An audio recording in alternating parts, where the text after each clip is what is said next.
Muy buenas noches, señoras, caballeros. Bienvenidos al Gato al Agua. Hará cosa de un siglo o así, un poquito más, escribió Ortega y Gasset, que dijo tantas tonterías en tantas cosas y otras cosas tan brillantes en otros muchos aspectos, ¿verdad?, que se podía hablar de la tibetanización de España. Es decir, que España es un país que tiende a tibetanizarse en el sentido de que cualquier cosa que pase por el mundo la recicla en términos puramente onfálicos, o sea, del ombligo. Y la verdad es que cuando uno mira el debate nacional, por así llamarlo, en materia de política mundial, constata que efectivamente es verdad. Aquí se habla de la guerra de Israel y los palestinos. No hay tal debate. En realidad es un debate entre sionistas siniestros y antisemitas canallas. ¿Se abre un debate sobre la guerra de Ucrania? Pues tampoco hay tal debate en realidad. Lo que hay es una querella permanente entre siervos de Putin neoestalinistas, ¿verdad?, y siervos del capital transnacional neonazi. Bueno, y así no se va a ningún lado. Y uno escucha hasta que ya se harta y deja de escuchar. Y la gente sigue diciendo lo mismo. Pero ¿sabe usted por qué? ¿Sabe usted por qué pasa esto? Porque en realidad cualquiera de esas opiniones es perfectamente irrelevante. Es decir, a nadie le importa un bledo lo que digo en español. Vamos a ser serios. Aquí tenemos cierta tendencia a pensar que el mundo nos escucha. No es verdad. Y mucho menos hablando de estas cosas donde no pintamos nada porque no tenemos poder. Poder. Y es una palabra que a la gente le da como miedo. Pues oiga, no, es que es la vida misma, es eso. Y si no tienes poder, es decir, autoridad material para hacer que se te respete, pues ya puedes cantar misa, queda exactamente igual. Hemos tenido iba a decir excelente no, porque ha sido indecente episodio esta misma semana con la aventura de Pedro en la OTAN, ¿no? Es el tío va allí, firma lo del 5%, luego dice que sí, que lo firma, pero que le da igual, que va a valer el 2,1%, y lo ha hecho exclusivamente para consumo interno. O sea, le importa un bledo el peso, el papel internacional de España. Me parece que esto de Sánchez es interesante porque significa llevar hasta el extremo la tibetanización, llevarla hasta un extremo ciertamente peligroso. ¿Por qué? Pues porque mientras el debate permanece en esos términos cainitas y tal, irrelevantes, bueno, tampoco a nadie le importa la posición que uno tome, ¿no? Pero cuando los efectos de esa tibetanización es que pones en un compromiso a los demás, entonces ya empieza a importar. Y cuando el resultado es aún más que pones en un compromiso a todo el país, como acaba de ocurrir, entonces ya es algo que roza la traición. No porque adopte tal o cual posición ante la OTAN, que eso es perfectamente legítimo, forma parte de la potestad del gobernante, sino, uno, porque no lo diga, y dos, porque las consecuencias son terroríficas. Las consecuencias, o sea, Pedro Sánchez ha conseguido enemistarse con 31 de los 32 países de la OTAN, el otro es el mismo, ¿verdad?, con todos al mismo tiempo. Los socios europeos se consideran traicionados, Estados Unidos se considera traicionado y habrá repercusiones. ¿Militares? Esperemos que no. Esperemos que no, porque Marruecos es el aliado preferente de Estados Unidos, al mismo tiempo que Israel es el socio preferente de Marruecos. Y a Marruecos estamos vendidos. Pero de momento en el campo económico. Aquí tenemos productores de aceite, productores de vino, etcétera, que bueno, que tenían su mercado en Estados Unidos porque tenemos unos productos excelentes y que ahora de repente, por el capricho de Pedro, ¿verdad?, dice, o sea, nos van a cargar aranceles. Dice, no, dice Pedro, porque esto se va a negociar en la Unión Europea. Claro, y el comisario de turno en Bruselas va a estar, pero que muy predispuesto a defender los intereses españoles, ¿verdad?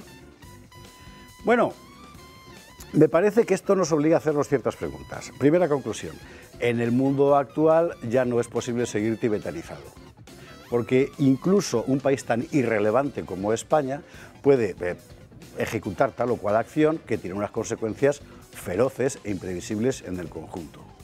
Vale.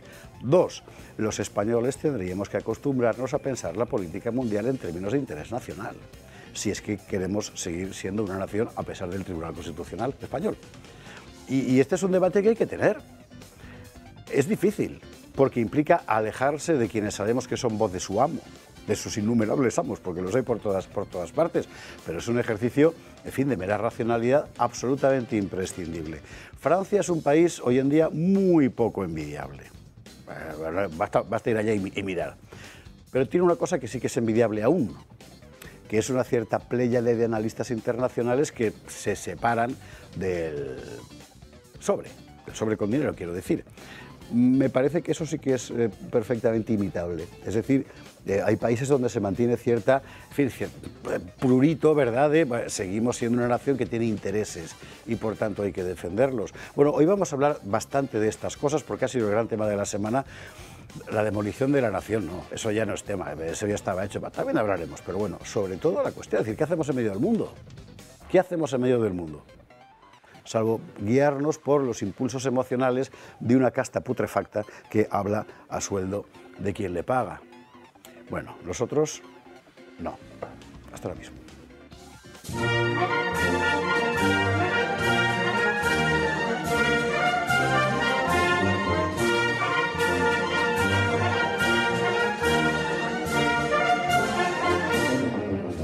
Gato de viernes, gato de Úsares, la generala inmortal y más que sonará. La próxima música se la vamos a pedir directamente a la banda de música de la Legión, porque hay que meterle más brillo. En fin, nosotros hoy aquí en la cantina tenemos como siempre un menú suculento, platos. A ver, después de lo que ha pasado esta semana, ¿de verdad sirve todavía para algo la Constitución de 1978 cuando el propio Tribunal Constitucional decide ciscarse en la Constitución? Pues vamos a hablar de este asunto, porque lo que ha pasado esta semana es que se ha muerto, literalmente. Bueno, se ha muerto, se ha hecho una especie de seppuku, ¿verdad? Porque no sé cómo se dirá seppuku en catalán, pues seguro que se dice de alguna forma, y se ha matado. O sea, a ver, despierta, que nos hemos quedado en la práctica sin Constitución definitivamente. Claro, pues ¿y ahora qué hacemos? Bueno, pues ahora es cuando la cosa se pone interesante. Sobre la cuestión de la política internacional, después de todo lo que se ha visto en torno a la guerra entre Israel e Irán, vamos a hablar de estas cosas de las que todo el mundo habla, ¿verdad? Y que, vamos a ver, sionistas, ¿qué son? Globalistas, ¿qué son? Antisemitas, ¿qué son? Hay una guerra secreta de alguien que mueve los hilos y que con un acto de falsa bandera provoca una tercera guerra mundial. Vamos a hablar un poco en serio de todo esto y de cómo digerir la información internacional, cosa que es muy importante. La mayor parte de la gente, incluso nosotros mismos, que al fin y al cabo estamos metidos en este putrefacto negocio de la prensa, sigue haciendo caso de forma a lo que viene en el periódico. Es que lo ha dicho el periódico. Bueno, pues mire, vamos a explicarle por qué no hay que hacer caso a lo que viene en el periódico, entre otras cosas. Hablábamos antes de Francia y vamos a pasar por un acontecimiento extremadamente elocuente. Esto que está usted viendo es la fiesta de la música en Francia. La fiesta de la música, que básicamente ha consistido en que hordas de lo que Spengler llamó los pueblos de color han tomado la ciudad y han empezado a hacer, o sea, cuando uno piensa en Lully, en Rameau, o sea, es que la música francesa era eso, la música clásica francesa. Joder, Héctor Berlioz, no sé, ya por meterlos más románticos, ¿no?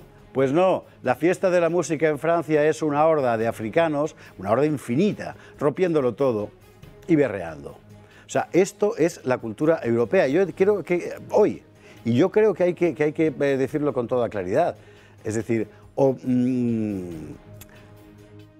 promovemos resueltamente un movimiento de recuperación de la identidad cultural, o si no, la Europa de nuestros hijos va a ser esto que empieza a ser ya.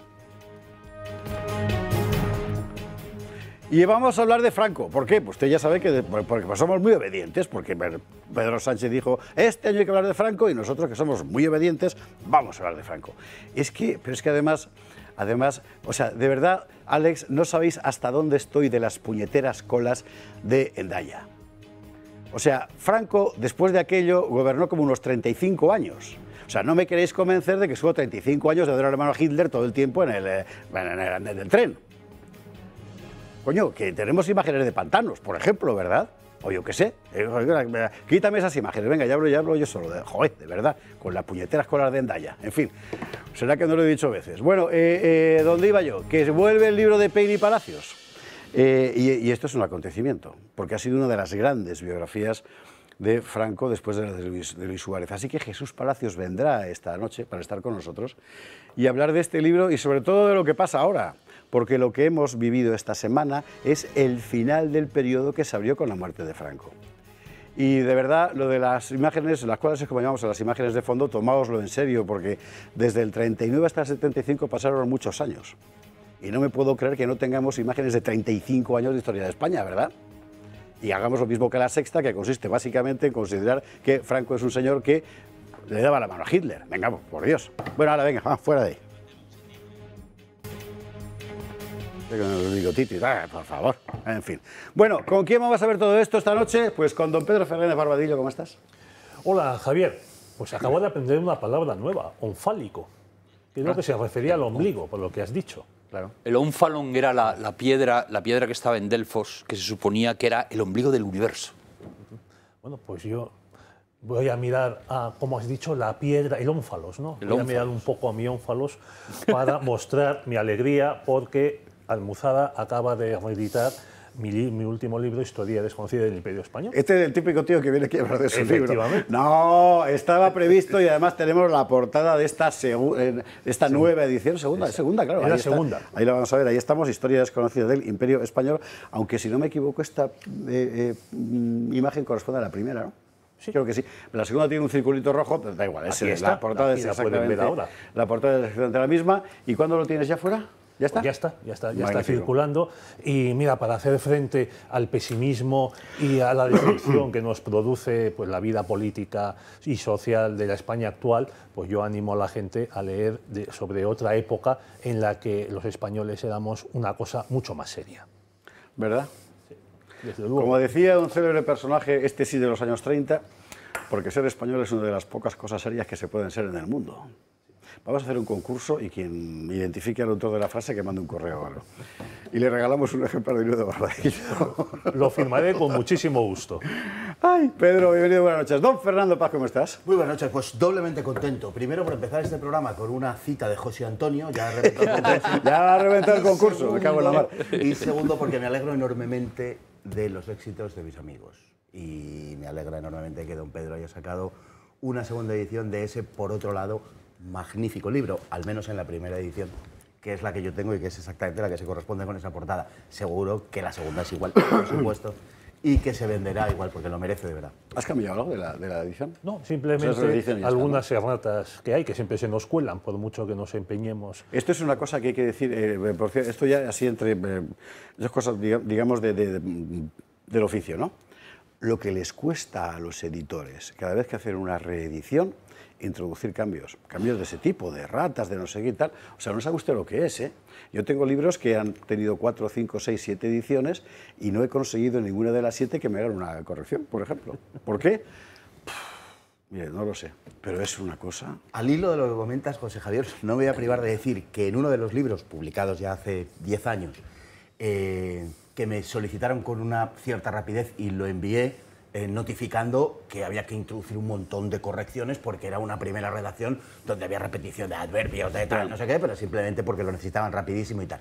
Bueno, les envié 12 folios de correcciones, palabra de honor, 12 folios, y solo introdujeron el primero. Y de los otros 11, nada. Yo que procuro, tengo esa manía, ¿no? Pues en fijarme mucho en la redacción y en afinar en lo posible, es la mayor... putada. Es una frustración tremenda, porque además generalmente uno es así perfeccionista, ¿no?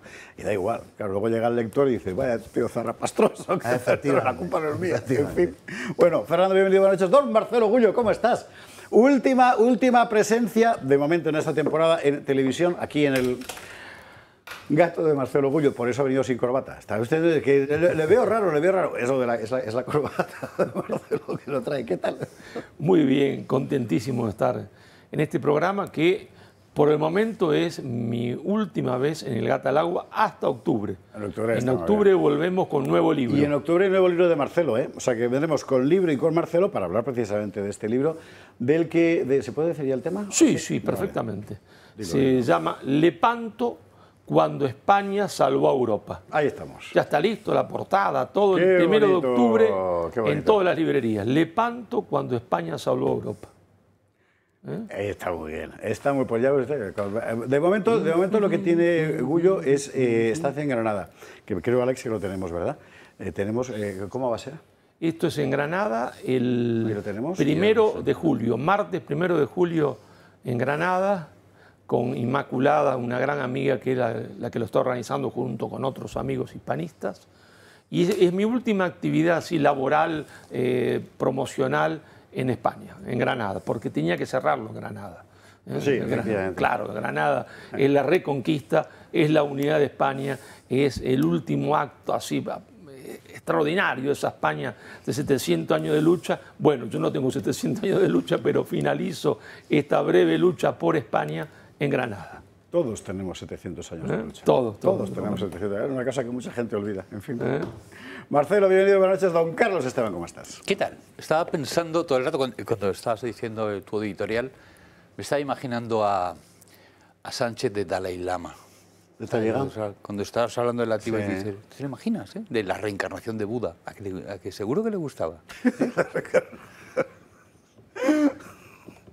Talleyrand fue un ministro francés de Exteriores que consiguió... La verdad es que Napoleón dio de él una definición perfecta, que es que era un kilo de mierda dentro de una bolsa de seda, de una malla de seda, realmente era así. Ahora, consiguió servir objetivamente y además con eficacia los intereses de Francia, con el imperio, no con la república, con el imperio, con la monarquía y salvar la vida. Era un hombre de Estado. Era un hombre de Estado estricto sensu, efectivamente. Y el otro, el de Fouché Sí, también. pero Fouché era bastante más siniestro. Sí, pero Fouché bueno, acabó en fin. de duque. Duque de Otranto, me parece que era el título que le dio Mantiene la Napoleón. infamia, ¿eh? Bueno, señores, tenemos un montón de cosas que hablar y además me parece que esperando a alguien muy singular con el que vamos a hablar de Narnia. Ahí me parece que en una de estas Pues no íbamos a hablar de plataformas... Sí, pero eso es al final. Una de estas plataformas, por cierto, hay una revisión del ciclo de las películas de Narnia que están francamente bien. Y lo que es muy interesante es saber el mundo que hay detrás. Cuando C.S. Lewis, o sea, Lewis, como decíamos todos, imagina el mundo de Narnia, en realidad está, por así decir, como Tolkien, por otro lado, haciendo un trasunto de toda una visión teológica de la historia y del hombre, ¿no? Y es muy interesante hablar de esto con alguien que lo ha estudiado a fondo, que es Pérez Chávez. El padre Pérez Chávez, es el programa donde más curas hay de la televisión española, es este, así que a nosotros Sobre todo donde más hay curas con sotana. Exacto, es verdad, sí, porque... Así que si te parece, Alex, lo que hacemos es que nos marchamos a la publi en cuanto sea posible, que me imagino que va a ser ya, y a la vuelta arrancamos con esto y ya pasamos por todo lo demás, incluido, sí, eso de a ver, ser sionista, ¿qué quiere decir? También, enseguida.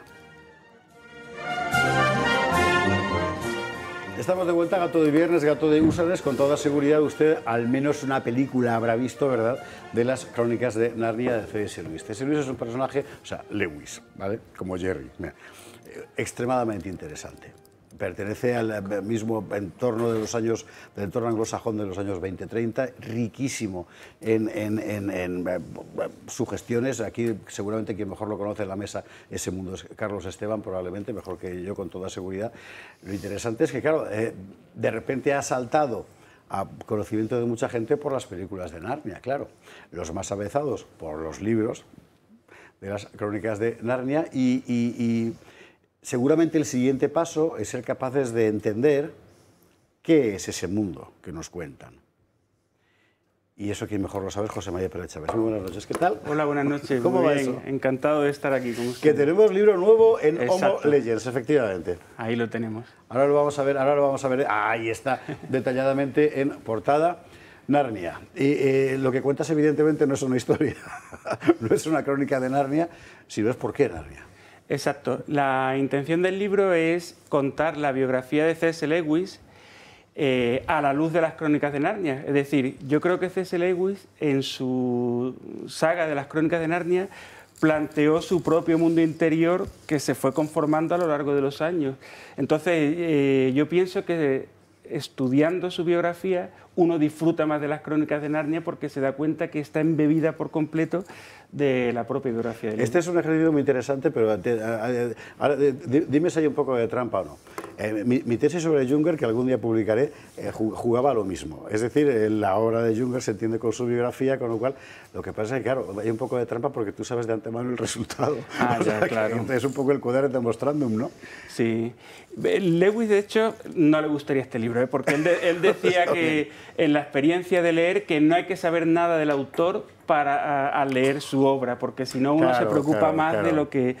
Pero en este caso concreto, y especialmente en Narnia, yo creo que es fundamental porque hay cosas, por ejemplo, en una de las novelas que se titula El sobrino del mago, es muy autobiográfica, aparece la muerte de una madre narrada de manera muy trágica porque él mismo la vivió. Y entonces su madre evidentemente murió, pero en la novela revive, que es lo que él habría querido. En fin, son cosas que yo creo que más que apartarnos de la intención del autor, lo que hace es, o lo que nos ayuda a disfrutar más de esa saga. No. O sea, creo que esto es muy bueno, fantástico, para leerlo después, pero no antes. Ah, bueno, claro. Es decir, que ahí aprovechas lo que él quería, que es que desconoce el autor, léete Narnia y luego ya, como con Tolkien, por ejemplo, lees las cartas o cosas de ese tipo. Sí, posiblemente. Bueno, ahí cada uno puede hacer lo que quiera, está claro, porque lo que yo hago en la segunda parte del libro, la primera es la biografía, la segunda parte ya es un análisis de cada uno de los 7 volúmenes, y en ellos voy desgranando, en primer lugar, voy poniendo aquellas escenas que concuerdan con la propia vida de Lewis, y luego desgrano todo ese entramado cristiano que hay en cada una de las novelas. Claro, que es ahí es donde yo quería ir. Es decir, estamos hablando de un grupo de autores que yo no conozco lo suficiente como para saber hasta qué punto estaban muy relacionados entre sí. Chesterton, Lewis, Belloc, Tolkien, etcétera, que son relaciones. ¿Perdón? 2 generaciones. Sí, que son, sí, claro. Pero hasta Tolkien, pero que en realidad se solapan, es decir, no son dos mundos distintos. Sí, pero es decir que distintos. esos son que van a un mismo pub y tal, y se cuentan las historias entre ellos y se leen.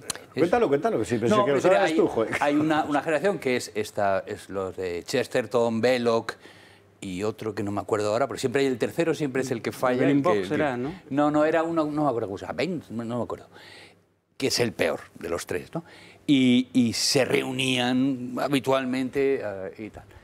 Y en este segundo caso eran William, C.S. Lewis y Jack y Tolkien. Y entonces estaban en The Child and the Eagle and Child. Era un pub donde se reunían para y que está todavía, que todavía puedes ir y ver, aquí se sentaban y tal. Y entonces, o sea, lo que hacían eran se retaban a escribir, entonces mira, lo que he escrito va hasta ahora, y leía cada uno una cosa. O sea, con lo que se dice que Williams dijo, no, un elfo más, no, por Dios. Así es, y de hecho Lewis y Tolkien, también lo cuento en el libro, tuvieron alguna que otra trifulca en base a esos, digamos, encuentros. Tolkien pensaba que Lewis le había copiado a la hora de escribir algunos fragmentos de Narnia, porque ciertamente hay pasajes que parecen inspirarse en Tolkien. Por ejemplo, los Ents de Tolkien, que son aquellos los árboles, exacto, pues aparece una especie de ataque de los árboles también en las crónicas de Narnia, u otros detalles, unos anillos mágicos, ¿no? Aunque ambos se inspirarían probablemente en el Nibelungo, vamos. O sea, claro, es que al final el fondo mítico es el mismo. Estamos hablando, ¿son todos católicos? No, ¿No anglicanos? Porque Lewis no era católico. Yo no sé por qué se ocupa de este hereje en lugar de... Pues porque de Tolkien hay mucho escrito y de Lewis no tanto. Yeah. Y además, curiosamente, yo he tenido la oportunidad de leer todas sus cartas porque una de las cosas buenas que tiene Lewis es que escribió muchísimo, y muchísimo a título personal. Entonces, Walter Hooper, que es era su albacea, publicó en 3 volúmenes muy gordos toda su correspondencia personal, pero no ha sido editado en español. Y entonces ahí uno descubre verdaderamente la fe que vertebra a Lewis, que es puramente anglicana. Y hay un momento en que le pregunta uno de los Inklings que si la mayoría somos católicos, ¿por qué no te haces tú también católico si estás, en fin, en consonancia con nosotros? Y él dice que son 2 cosas las que le impiden convertirse. Una, la obediencia al Papa, y 2, la devoción a la Virgen María. Solo por eso él no se puede... Para Tolkien la verdadera razón es que era lo que llamaban un irlandés de la Garrison. Exacto, sí. O sea, ¿Eso qué quiere decir? Es decir, esos ingleses que fueron a la guarnición del norte y que eran los más calvinistas, los más puros. Sí. Y padre, ¿cuál es el sentido teológico entonces de su obra? Bueno, hay... Creo que es lo más profundo, ¿no? Sí. Ciertamente el sustrato podríamos decir que es común, ¿no? Cristiano, a fin de cuentas. Hay detalles que nos pueden chirriar a los católicos. Por ejemplo, en uno de sus libros, El príncipe Caspian, que alegoriza un poco sobre la Iglesia como comunidad de fieles.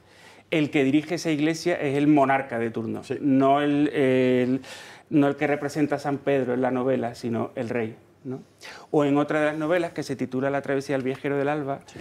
En fin, también procura alegorizar un poco sobre los sacramentos, que para la Iglesia anglicana solo son dos, que es la Cena del Señor, un trasunto raro de nuestra Eucaristía, y el bautismo, ¿no? Entonces, salvo estas dos cosas, que efectivamente él casi que las mete con calzador, lo demás es, bueno, es común, ¿no?, a nuestra fe. Ahí. Pero ¿qué es lo que él teológicamente quiere dejarle a sus lectores? ¿Cuál sería el trasfondo que él quiere dejarle a sus lectores? Exacto, pues él lo deja muy claro en una de sus cartas. Él lo que quiere es que los niños, conociendo y enamorándose de la vida de Aslan, conozcan a Jesucristo, porque cuando él escribe estas novelas, dice que Inglaterra está pasando por una crisis de fe muy grande. La gente está perdiendo la fe, los niños no tienen referencia religiosa de ningún tipo, y él quiere que a través de unas fábulas conozcan y comprendan la vida de Jesucristo, y conociendo a Aslan en este caso, conozcan a Jesucristo. El trasfondo teológico sería más bien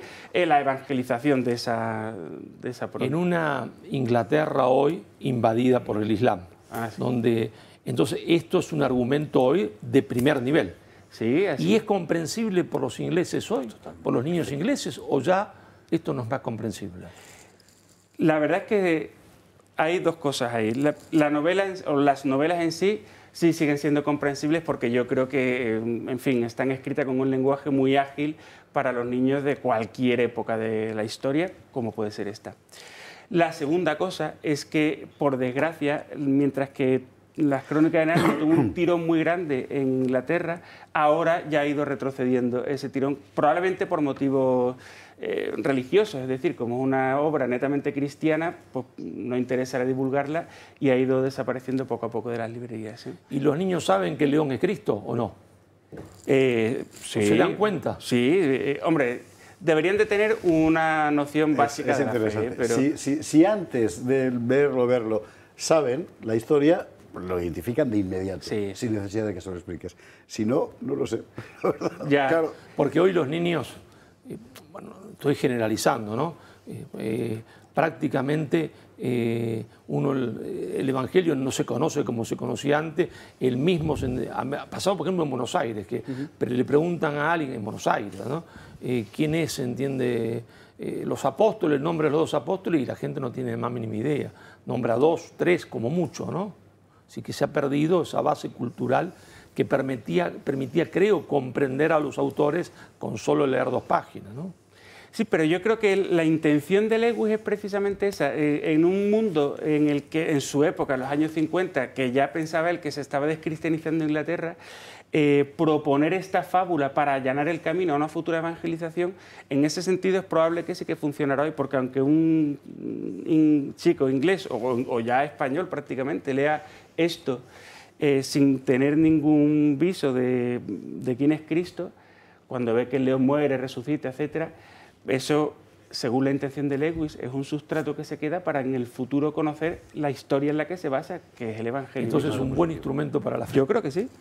No sabemos lo que hubiera dicho el bueno de C.S. Lewis, que a mí me parece un personaje excepcional por muchas razones, si hubiera visto cómo está Inglaterra hoy, ¿no? Me parece que muere el 63, sí. Y la década de los 60 es la década de la secularización radical de Gran Bretaña. Justamente es en los años 60, ¿no? Y él ya estaba escandalizado por lo que pasaba en los años 50. Bueno, un casi compañero de fatigas, no tanto, pero en fin, como fue Malcolm Muggeridge a finales de los 70, tuvo una célebre intervención en la televisión británica, poniendo el grito en el cielo, nunca mejor dicho, por aquella película de la vida de Brian, de los Monty Python, ¿no? Y todo esto, bueno, aquello era una broma al lado de lo que tenemos hoy. Yo, que soy muy, en fin, vamos a decir, muy chestertoniano, muy gran seguidor de Chesterton, que creo que tiene una concepción absolutamente sublime del mundo, sublime en cuanto a que tiene, en fin, una enorme capacidad de traducir las cosas y de interpretarlas. Creo que en el terreno de lo que podemos llamar la exégesis, sobre todo divulgativa, C.S. Lewis le aventaja. Mi opinión, si tú lees a Lewis y no sabes que es, no conoces su biografía, por echar mano del ejemplo que poníais antes, no te enteras de que es anglicano. Yo creo que es la persona que mejor ha entendido probablemente y mejor ha divulgado y ha sido más capaz de traducir y de defender lo que es el cristianismo de verdad. Tiene una capacidad de comprensión y de llegada que me parece única. Bueno, es el tío que mejor me ha explicado la razón de ser del purgatorio, no siendo católico. Espectacular. Sí. Muy bueno. De hecho, ya en sus últimos años, él, bueno, alguna vez lo hemos comentado, sobre la oración, ese es un libro póstumo. Cartas a Malcolm, ¿no? Cartas a Malcolm, exacto. Si Dios no escuchase, él afirma que el purgatorio tiene que existir. Pese a que el anglicanismo efectivamente lo prohíbe taxativamente la creencia en él, Lewis lo afirma. En una entrevista que tuvo con seminaristas anglicanos poco antes de morir, a colación de lo que ha dicho sobre los años 60, que ya era un desastre, él ya había escrito un artículo sobre la ordenación de las mujeres, en la que dice que habríamos cambiado de religión por completo. Pues en esa entrevista que tuvo con los seminaristas, él le dijo a los seminaristas que si la Iglesia anglicana finalmente permitía la ordenación de mujeres, en fin, toda la deriva en la que actualmente ha caído, lo mejor que podían hacer es hacerse católicos. Eso lo dijo el propio Lewis, que nunca dio el paso al catolicismo, pero vio en la Iglesia católica un referente al que él aspiraba, pero que quizá por respeto a la fe de sus padres, que hemos dicho antes, no terminó de dar ese paso. ¿Está muerta Inglaterra?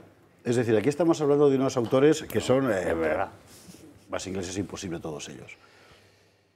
Luis, efectivamente, de una forma además, incluso identificándose, que no sé si realmente él pensaba que ser anglicano era más racional que ser católico, pero en todo caso era una forma también de amarrarse a lo que consideraba su tradición, ¿no? En términos no católico, él pensaba que el anglicanismo es católico. Bueno, ya. Claro.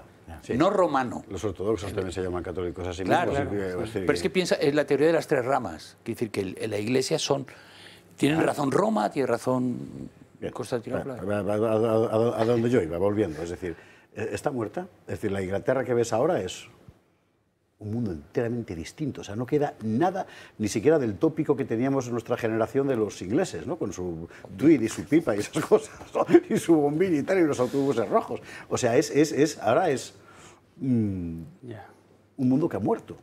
Sí, da esa sensación, ¿verdad? De que, y que por eso justamente quizá estos autores, Lewis, Tolkien, ahora tienen otra vez mucho que decir.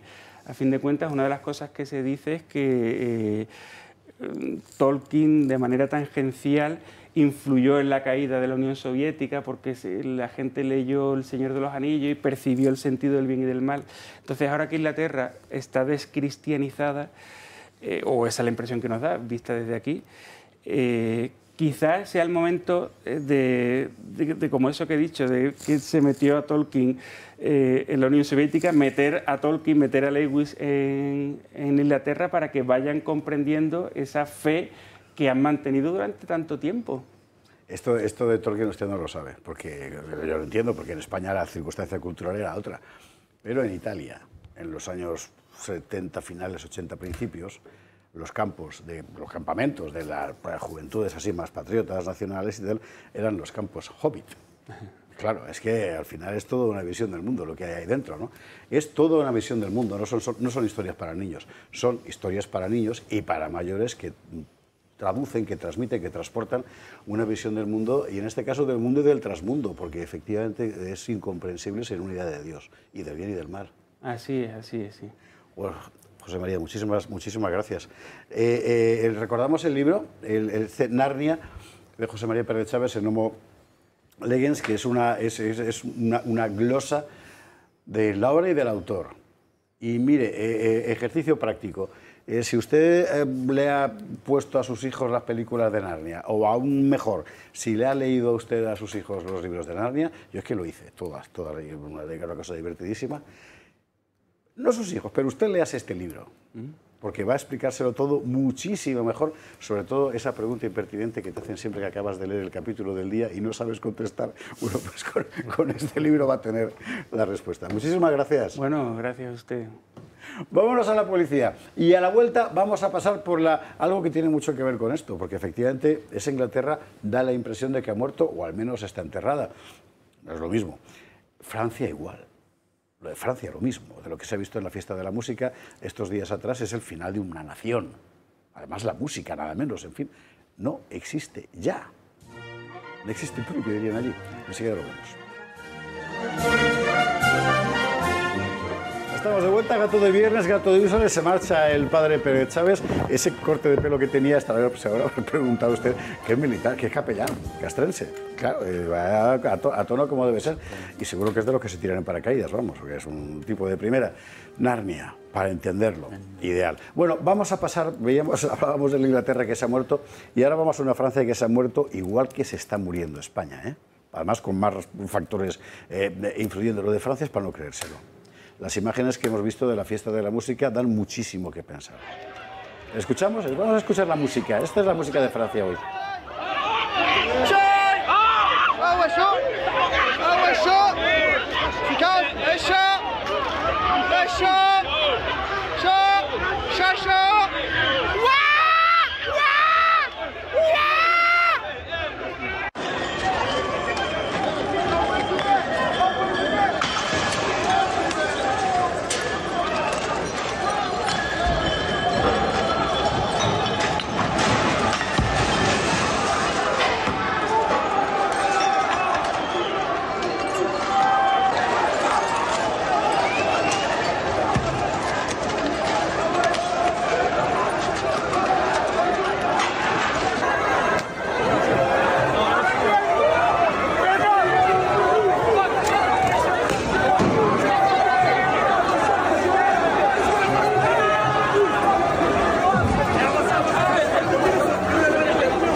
Y se acuerda uno de aquella Francia de hace no mucho, 30, 40 años, que sonaba por los cafés aquello de Sur le ciel de Paris son les chansons, y un carajo, o sea, se acabó, no hay más. Es eso ahora. La fiesta de la música es una fiesta anual.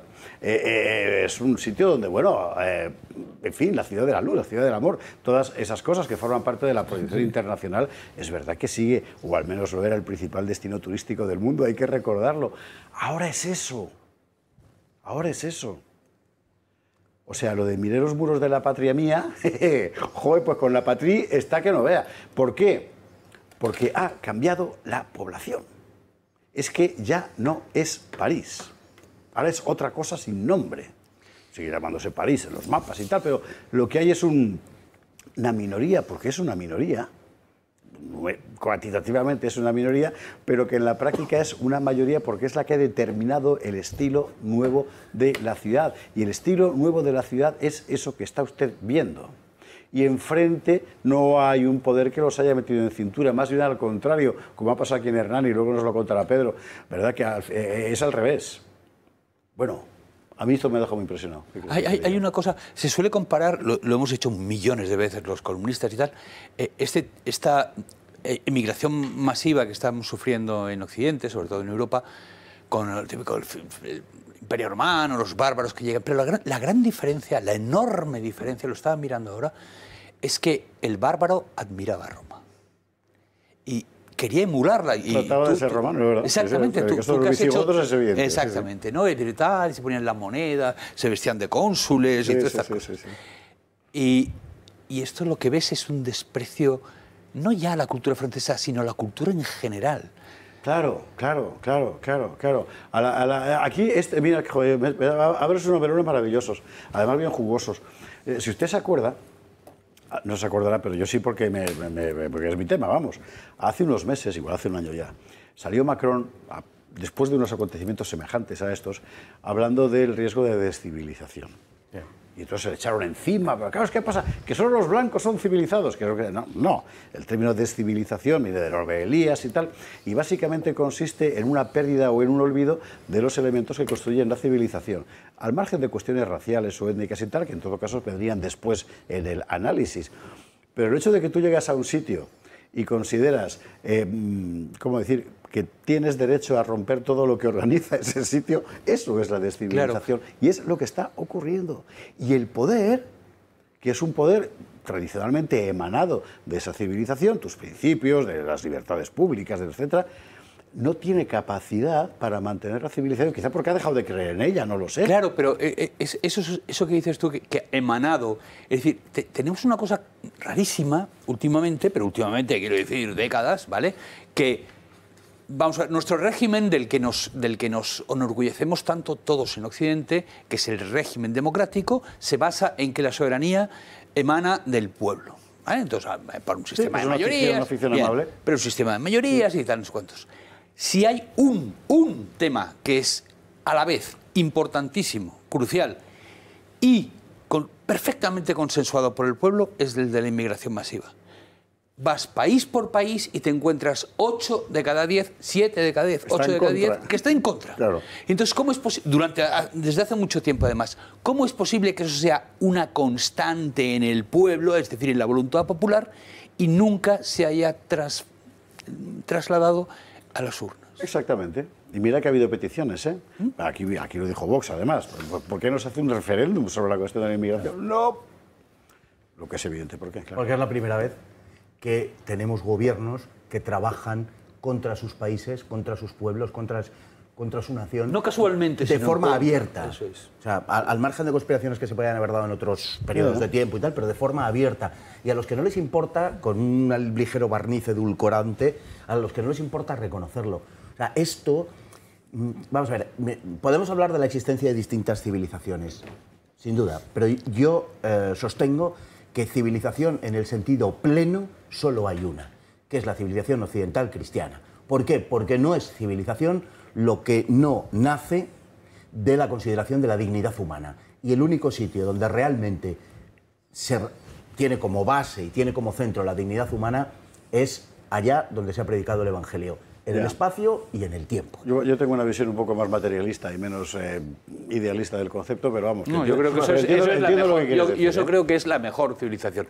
Pero, hombre, civilización que viene de cibers, que viene de ciudad, ¿qué tal? No. Hombre, China era bien. Esto lo discutimos tú y yo, no te acordarás, hace 15 años, o por ahí, aquí. Uy, qué memoria. Aquí. Qué memoria. Y yo recuerdo que te contesté con una analogía con Pío Baroja. Pío Baroja, que era un gran bebedor de vino y que desechaba todos los licores que estaban introduciéndose entonces en España, y empezaba el whisky, el ron y todas estas cosas, y dijo aquella frase de todo lo que no es vino es perfumería. Bueno, pues todo lo que no es civilización occidental es perfumería. Y es la única civilización... Pero no es la misma, no es igual la China que la Zulú, me lo reconocerás. No, bueno, por supuesto que no, por supuesto que no. Perfumería distinta. Pero en cualquier caso, esas pretendidas civilizaciones que no se crean sobre la dignidad humana tienen gravísimas carencias y a mí me cuesta llamarles civilización. Esto que tenemos aquí no es África. No, no es África. No es África, no es el tercer mundo. No. Esto es el cuarto mundo, que es el tercer mundo aquí. O sea, es porque toda esta gente está en un proceso de aculturación. O sea, no pertenecen tampoco a su propia cultura. Ya no pueden volver. No pueden volver. No pueden volver, pero no son europeos. No son europeos. No son franceses. Son otra cosa que está acaso por definir, o que probablemente su definición es que son indefinidos y son una especie, digamos, de subproducto. Efectivamente son una minoría, pero tampoco nos podemos engañar al respecto, porque la historia está hecha a golpes de minorías. Hablamos, por ejemplo, de la cristianización y hablamos de cuando el imperio en tiempos de Teodosio, el edicto de Tesalónica 380, y se convierte el imperio a la religión cristiana, se calcula que no más del 25% de la población era cristiana. Igual que en la era dorada del Islam. Por ejemplo. Pues exactamente igual. O hablamos en términos contemporáneos, qué sé yo, más recientemente, hace 100 años, o 80, 90, por ejemplo, y historiográficamente, la época del fascismo. Oiga, había 2 países fascistas, realmente, no había más. Y sin embargo, hay minorías que son capaces de teñir con su presencia toda una época. Y esto es lo que está pasando aquí, porque son los protagonistas. Cualquiera que vaya a París ve cómo la ciudad está absolutamente determinada por estos elementos que son extraeuropeos y, por supuesto, extrafranceses, ¿no? Y esa es la realidad que tenemos al mismo tiempo en Francia, que ya no es Francia, por lo menos en su centro financiero, en París, en Lyon, que Inglaterra, de la que hemos estado hablando, que ya no es Inglaterra, que es otra cosa, y al compás de esto se está imponiendo en toda Europa. Todavía nosotros, el otro día me parece que lo decía José Javier, todavía nosotros estamos a tiempo. Si tuviéramos los arrestos, la voluntad, la decisión, y si tuviéramos conciencia realmente como pueblo de lo que está pasando, porque lo que está pasando es, sí, un proceso de sustitución. Marcelo, Pedro. Yo vi atentamente las imágenes y lo escuché atentamente a los dos. Yo creo que la causa remota, la causa primera, ¿no?, pero que esto viene de muchísimo tiempo atrás, es la pérdida de la fe fundante. Si yo sostengo que en el origen del poder de las naciones hay una fe fundante. La fe fundante de cada nación que establece su escala de valores, que impide el relativismo, claro, y a partir del cual se construye la nación. Y de la que deduces un orden político y un orden jurídico con un cierto consenso. Porque una cultura, claro, un culto se transforma en una cultura, y una cultura se transforma en doctrina política, en doctrina económica. Y no es porque uno quiera decir que la historia explica todo, sí, la historia explica todo. Esta Francia laica se construyó contra la Francia católica, es decir, contra la fe fundante de Francia, esa es la verdad.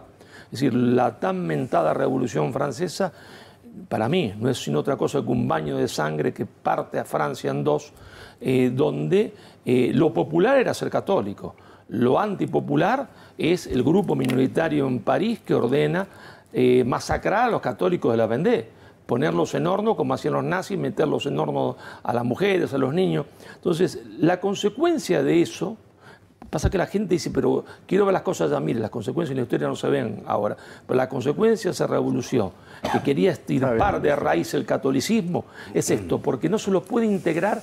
¿A qué lo van a integrar? Es decir, la Europa laica está muerta. La pérdida de la fe fundante implica que la gente no tiene más sentido de trascendencia, por lo tanto tiene que vivir el momento ya, por lo tanto quiere tener más hijos, quiere solo vivir el placer, conviene tener un perrito o un gato, y llega lo que Arnold Toynbee llama un proletariado exterior. Acá vimos los africanos, pero también está el proletariado exterior que viene de Argelia, de Marruecos, de otro lado, que sí tiene una fe, que sí tiene la trascendencia y tiene 4, 5, 6, 3, 2, 1 hijos, y el otro no. A la larga, la minoría se transforma en mayoría. En ese momento, el proletariado exterior, que no ha perdido su sentido de trascendencia, ¿qué hace? Dice, bueno, ahora mandamos nosotros, por las buenas o por las malas. Es que sean malos, no, es así, es la ley de la historia, porque los que estaban acogiéndolo no tenían fe, la habían perdido. Me interesa mucho por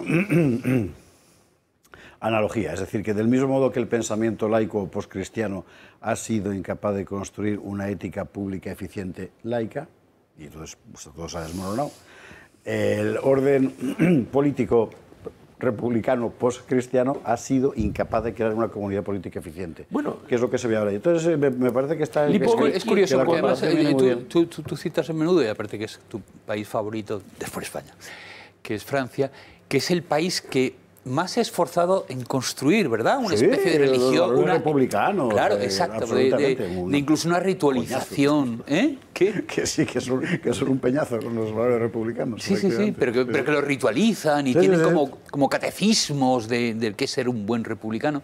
Y eso se ve bastante bien en Francia, que no lo han imitado otros países. Hombre, lo intentó en Italia este Corazón de Amicis. Sí, pero mira, es una especie de catecismo de ser un buen italiano. Lipovetsky, a quien nadie lo va a acusar de ser nacional católico, ¿no? Gilles Lipovetsky. Yo lo conozco. Bueno, lo entrevisté muchas veces. Acusárselo de nacional católico, no. Pero Lipovetsky, autor de La Era del Vacío, El Imperio del Efímero y El Anagrama. Los tiene usted, además son libros fantásticos que hoy se han hecho realidad enteramente. Lo explica clarísimo. La modernidad llevaba a la posmodernidad, al post-deber. No hay más deber, no hay más idea de trascendencia. Y entonces lo que él festeja, en realidad irrisoriamente, es su propia muerte. Es decir, ya está, si no hay más deber, no hay más posdeber, si nadie cree en nada, ya está, ¿qué orden vas a imponer? Porque vos podés imponer un orden cuando crees en algo. Ahora, si todo es relativo y no crees en nada, ¿qué orden vas a imponer? ¿Verdad? Y los otros tienen un orden y tienen una fe que depende de un orden. Es que es un orden sin fe. Entonces el problema, cuando hablabas tú, es un orden sin fe. Al final es una cuestión de... Nada, es vacío. Es un vacío. Es la religión del nihilismo. Tú antes citabas a Toynbee. Toynbee, Christopher Dawson, Durkheim, hablaban de la religión como el hecho fundante, no ya de las naciones, de las civilizaciones. Es decir, una civilización está articulada en función de una afirmación religiosa que le antecede, ¿no? Entonces, aquí lo que estamos haciendo, y Toynbee insinuaba eso también, cuando las civilizaciones llegan a su momento final, se vuelven contra la religión que las alumbró, ¿no? Y tiene una especie de, digamos, de revuelta contra eso. Esa pérdida de trascendencia que en la historia se explica, como lo hacen Mose o Griffin, por ejemplo, en la transformación de la confianza en una trascendencia extraterrena, se vuelve hacia la identificación con la comunidad nacional. Y es una de las explicaciones del origen cultural de lo que desemboca en el nacionalismo primero y en el fascismo luego en los años 20 y 30. Pero claro, privados de eso después de la Segunda Guerra Mundial, solo queda por ensayar el nihilismo, por decirlo así. Claro. Eso es lo que tenemos, exactamente eso. Oye, ¿las imágenes que hemos visto son de la fiesta de la música o de la fiesta del Cordero? Fiesta de la música. No, la fiesta del Cordero está mucho más organizada, hombre. Efectivamente. ¿Dónde va a parar? Hecha ya la broma, es que estamos viendo que esto es todavía mucho peor de lo que uno podría suponer que es la fiesta del Cordero hecha en un país musulmán de verdad. Esta es gente, como decía Fernando Paz, es el tercer mundo aquí, es gente absolutamente inculturizada y que está dejada, pues por un lado al nihilismo y por otro lado a la impunidad absoluta, la incapacidad del Estado de hacerse presente. Ahora bien, esto ha pasado en París. En París y en otras ciudades. Pero, como decía Marcelo, ese París que gobierna toda Francia pues desde la época de la Revolución Francesa y que quiere imponerse. En París, en la primera vuelta de las elecciones presidenciales, la candidatura de Le Pen no llegó al 6% de los votos. Y en la segunda vuelta, ya cuando solo se podía elegir entre Le Pen y Macron, Marine Le Pen no llegó al 15% de los votos. Es decir, los franceses tradicionales, blancos, de abuelos franceses, ¿están de acuerdo con esto? No. ¿Tú crees que no? No, fue muy interesante la estructura del voto en las elecciones francesas porque mayoritariamente el voto macronita o de la derecha macroniana, al final da igual, son jubilados. Porque son franceses. París, que está lleno. Funcionarios, París, claro. Y ojo que puede pasar lo mismo en el resto de Europa. Es decir, al final el voto... Francia ahora mismo son tres países distintos.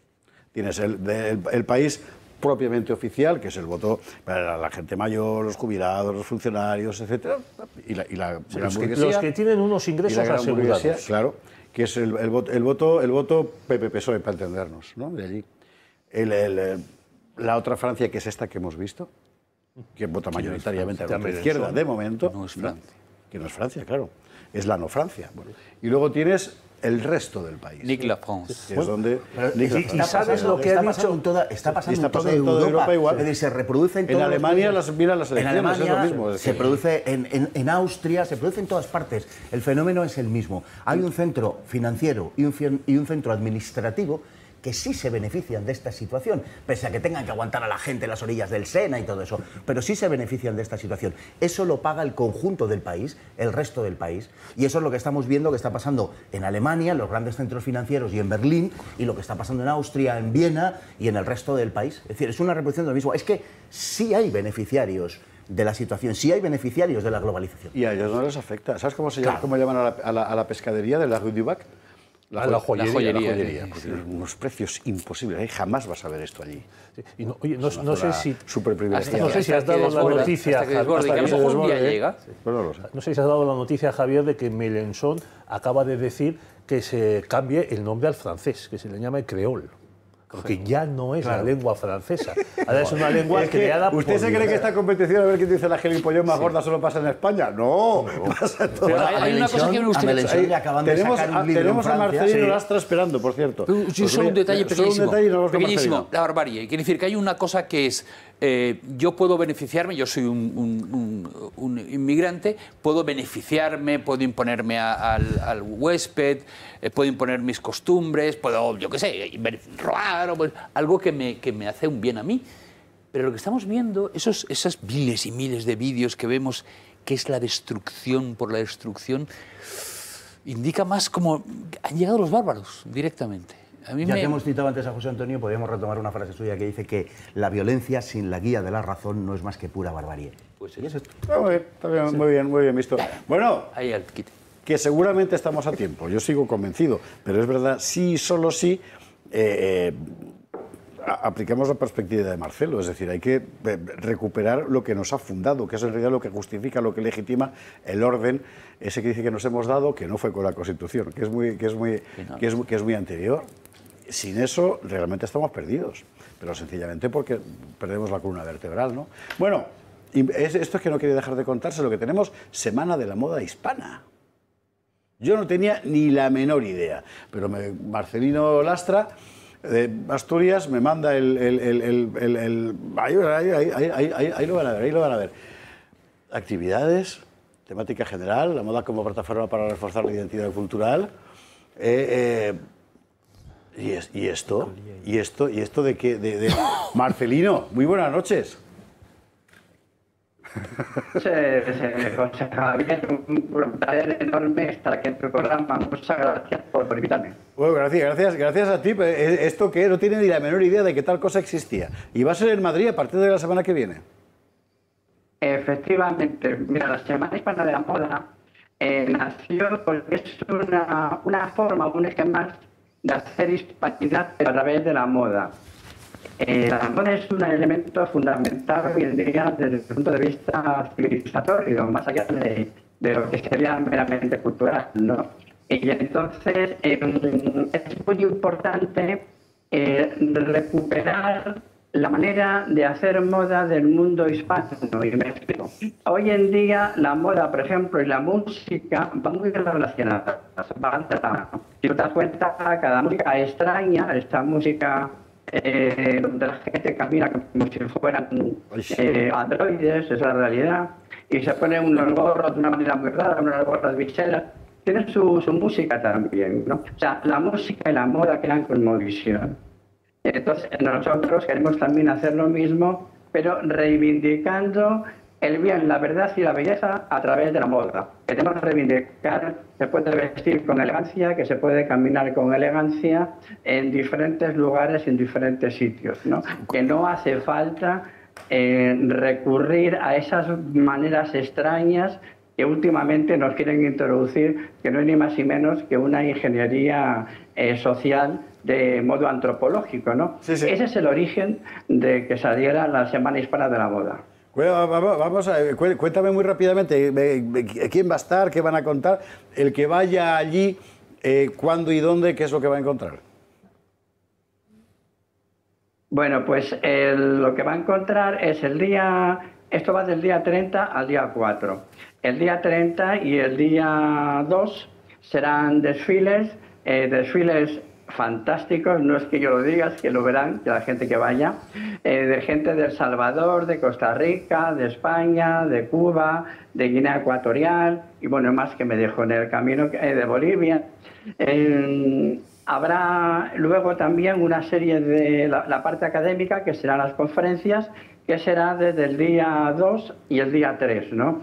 Y ahí hablaremos, pues un poco tú has dicho antes, en ese pequeño programa que has leído, y uno de los aspectos que se hablará es precisamente la influencia de la moda hispana en los diferentes ejes que la configuran, el amerindio, el africano, el asiático, filipino, ¿no? y el español europeo a lo largo de la historia, ¿no?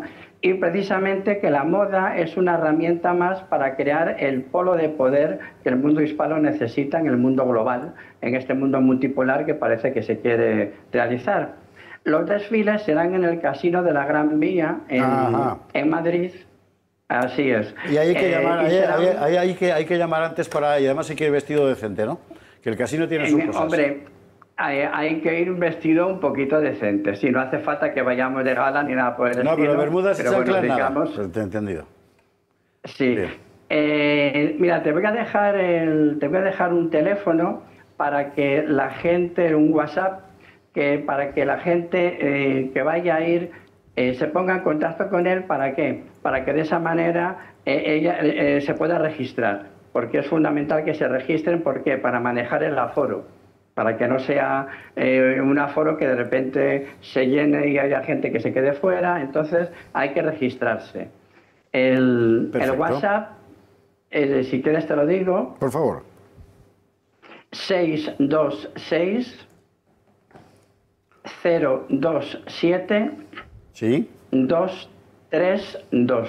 Magnífico. Vale, yo tomo nota y ahora lo sacaremos en un rótulo para recordarle a la gente que si quiere asistir a estas jornadas tiene que llamar ahí. Bueno, pues vamos a hacer una cosa. Genial. Si quieres, la semana que viene, como vais a estar aquí en Madrid, la semana que viene te vienes por aquí y comentamos cómo ha ido. Y además nos traes unas imágenes que yo tengo ganas de ver ahí como eso de la moda, cómo va.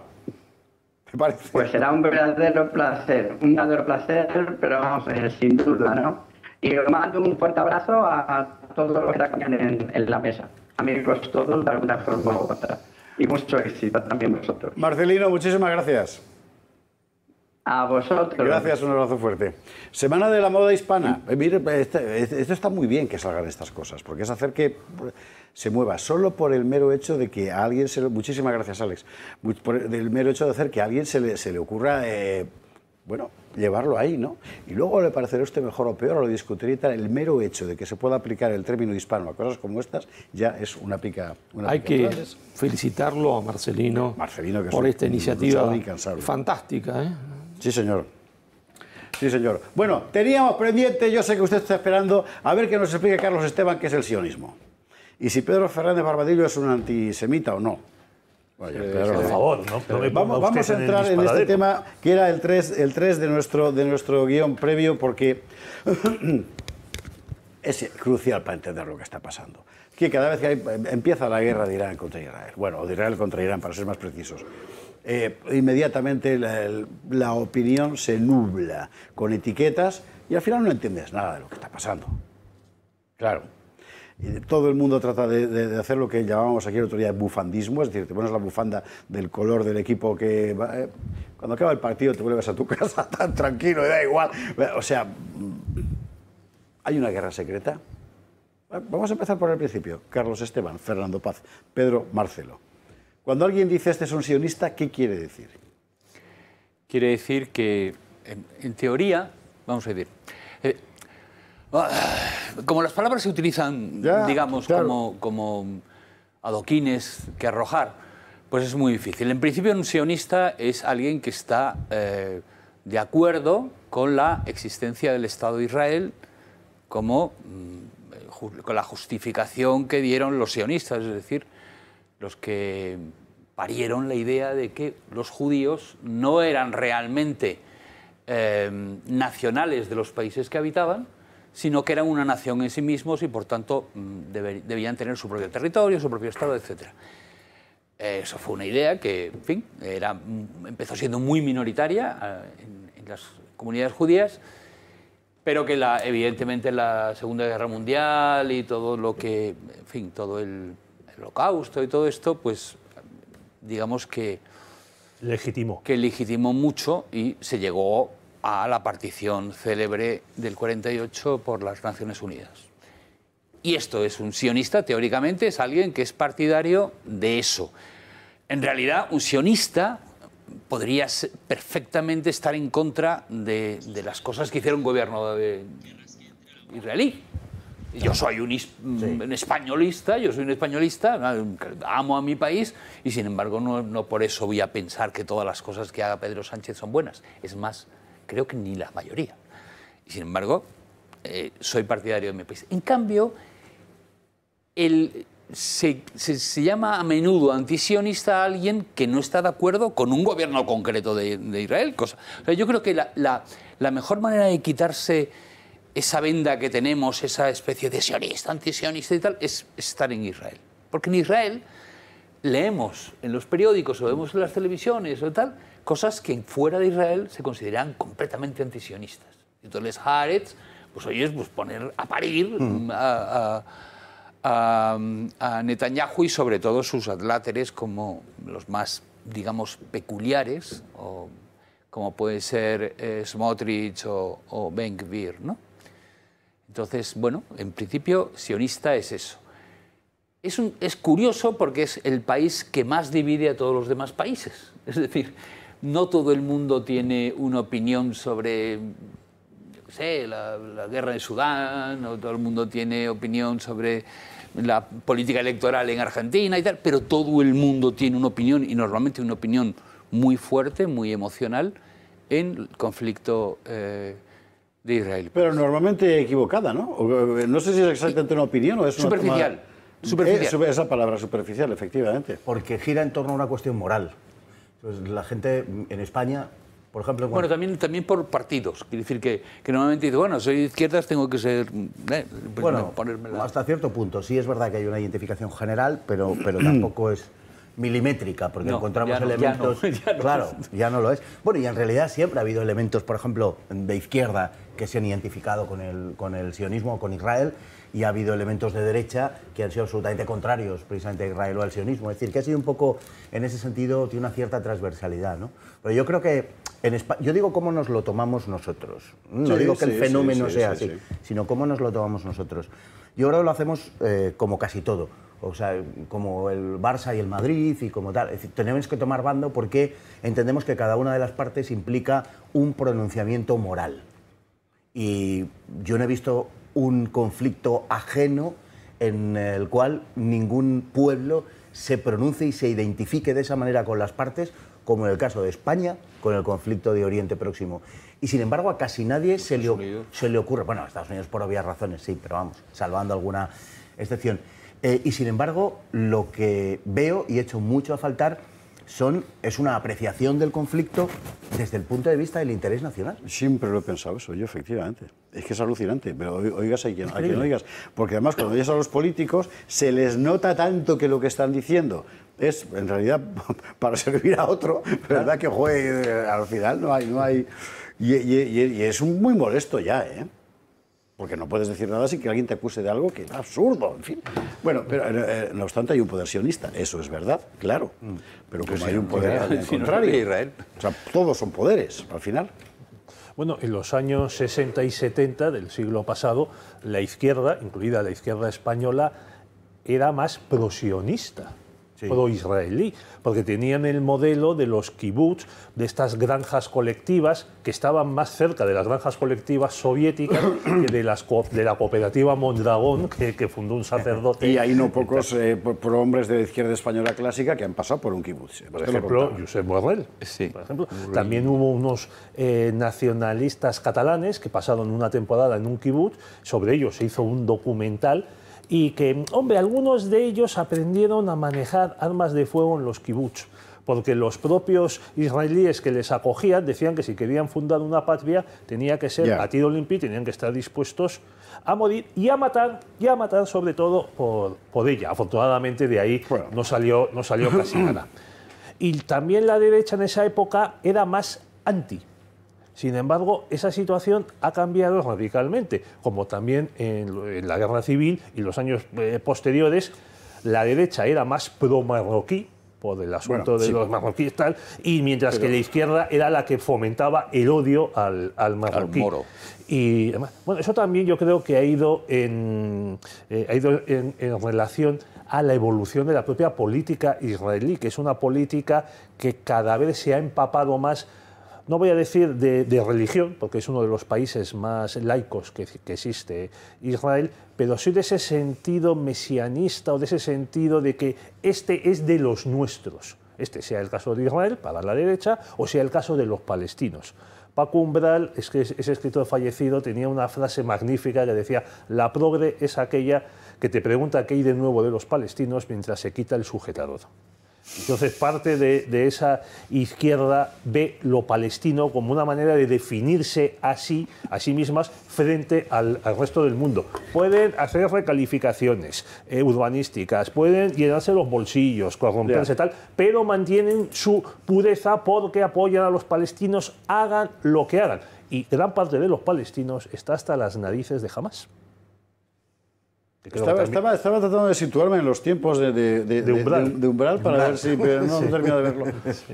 Lo que sí que hemos visto es un progresivo solapamiento, y luego, Marcelo, desolapamiento de eso que podríamos llamar la coalición de intereses sionistas, es decir, partidarios de la existencia del Estado de Israel y su imposición sobre el entorno, etcétera, con la política exterior norteamericana. El lobby más poderoso dentro de la política norteamericana siempre ha sido el judío, no necesariamente el israelí, y esto es importante.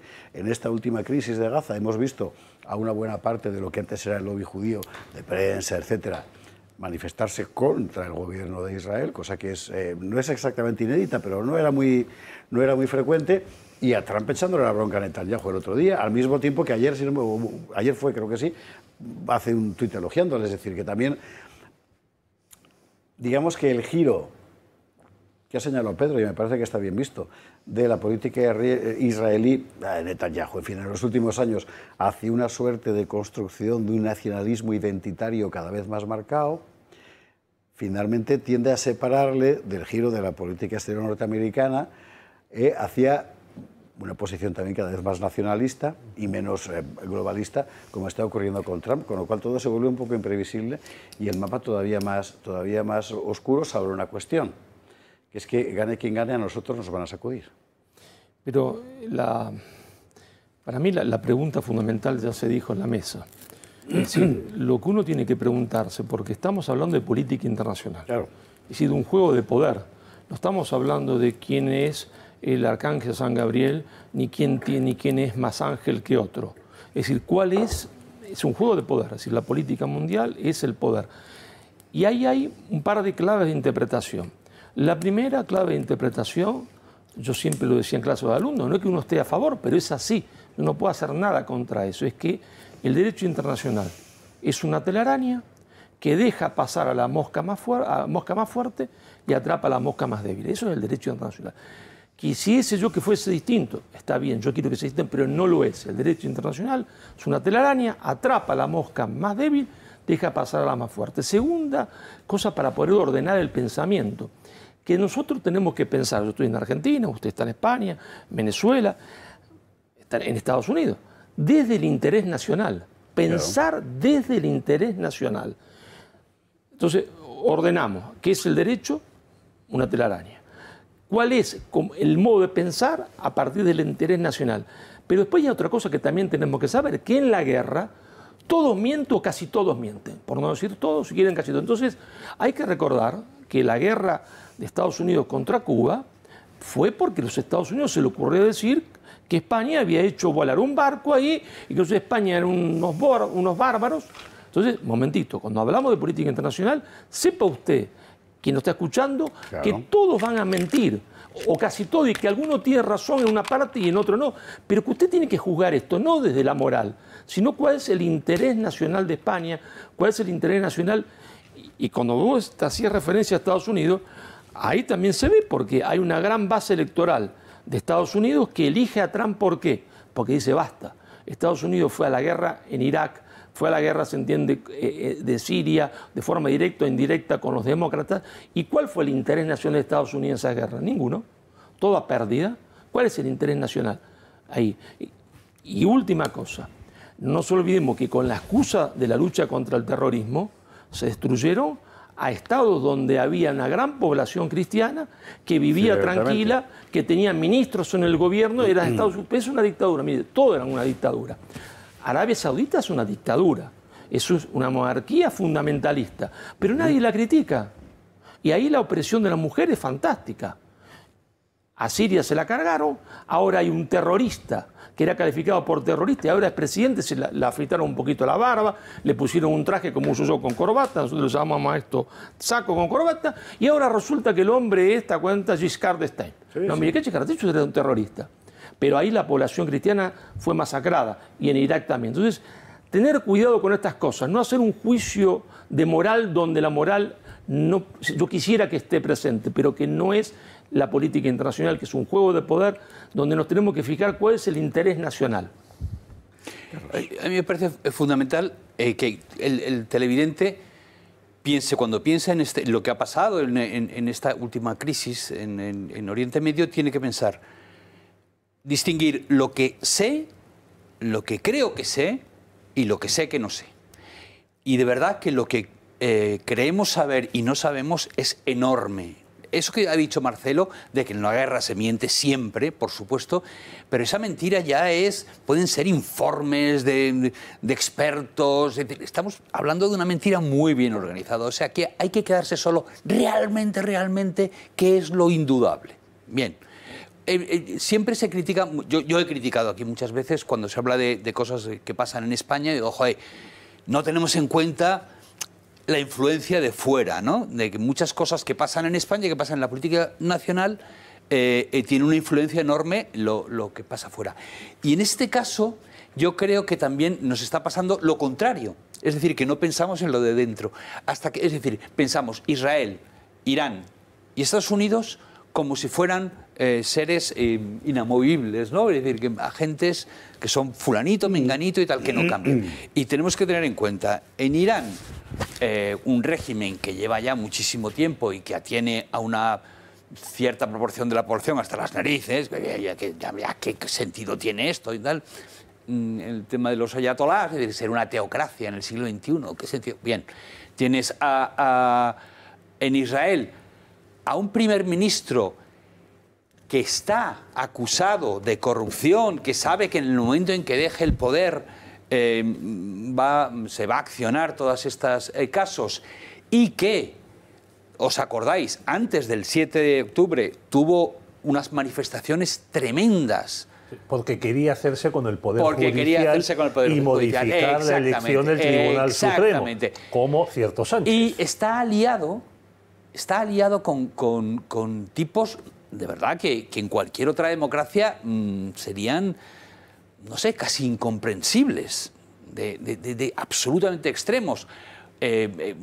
Israel se fundó como un Estado absolutamente secular, es más socialista, como dices tú, y sin embargo estos tipos son mesiánicos, son de los que quieren sacrificar una ternera roja para volver a fundar el Templo de Jerusalén.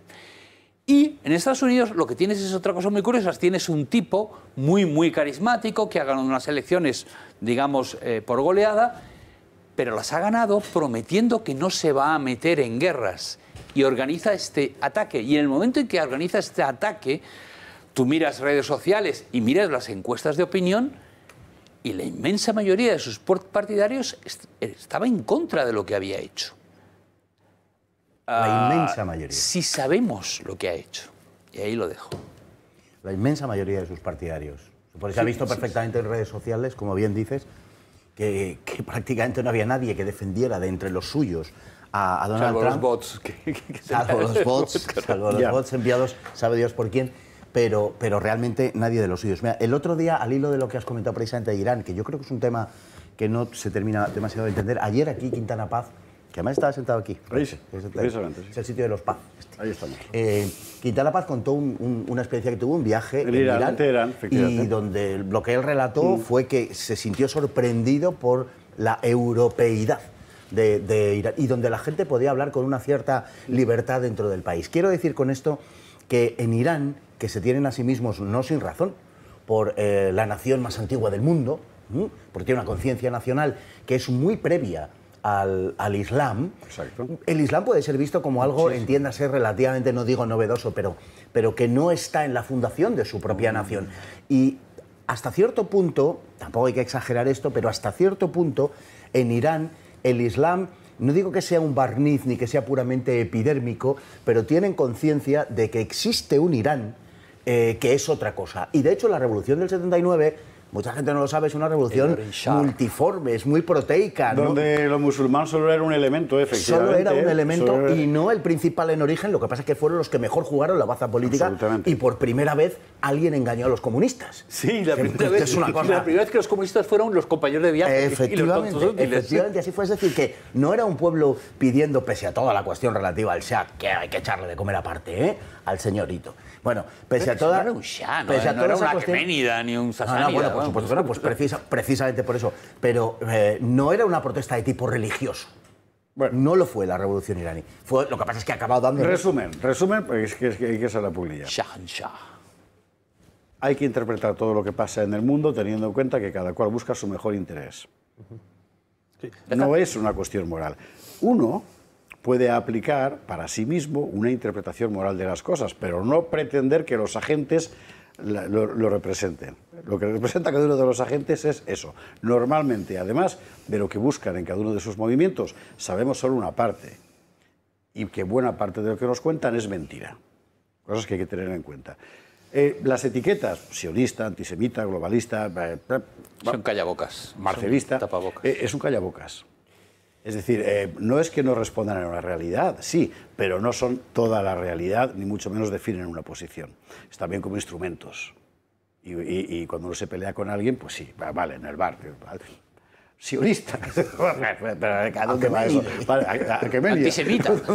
Pero no va a ningún lado.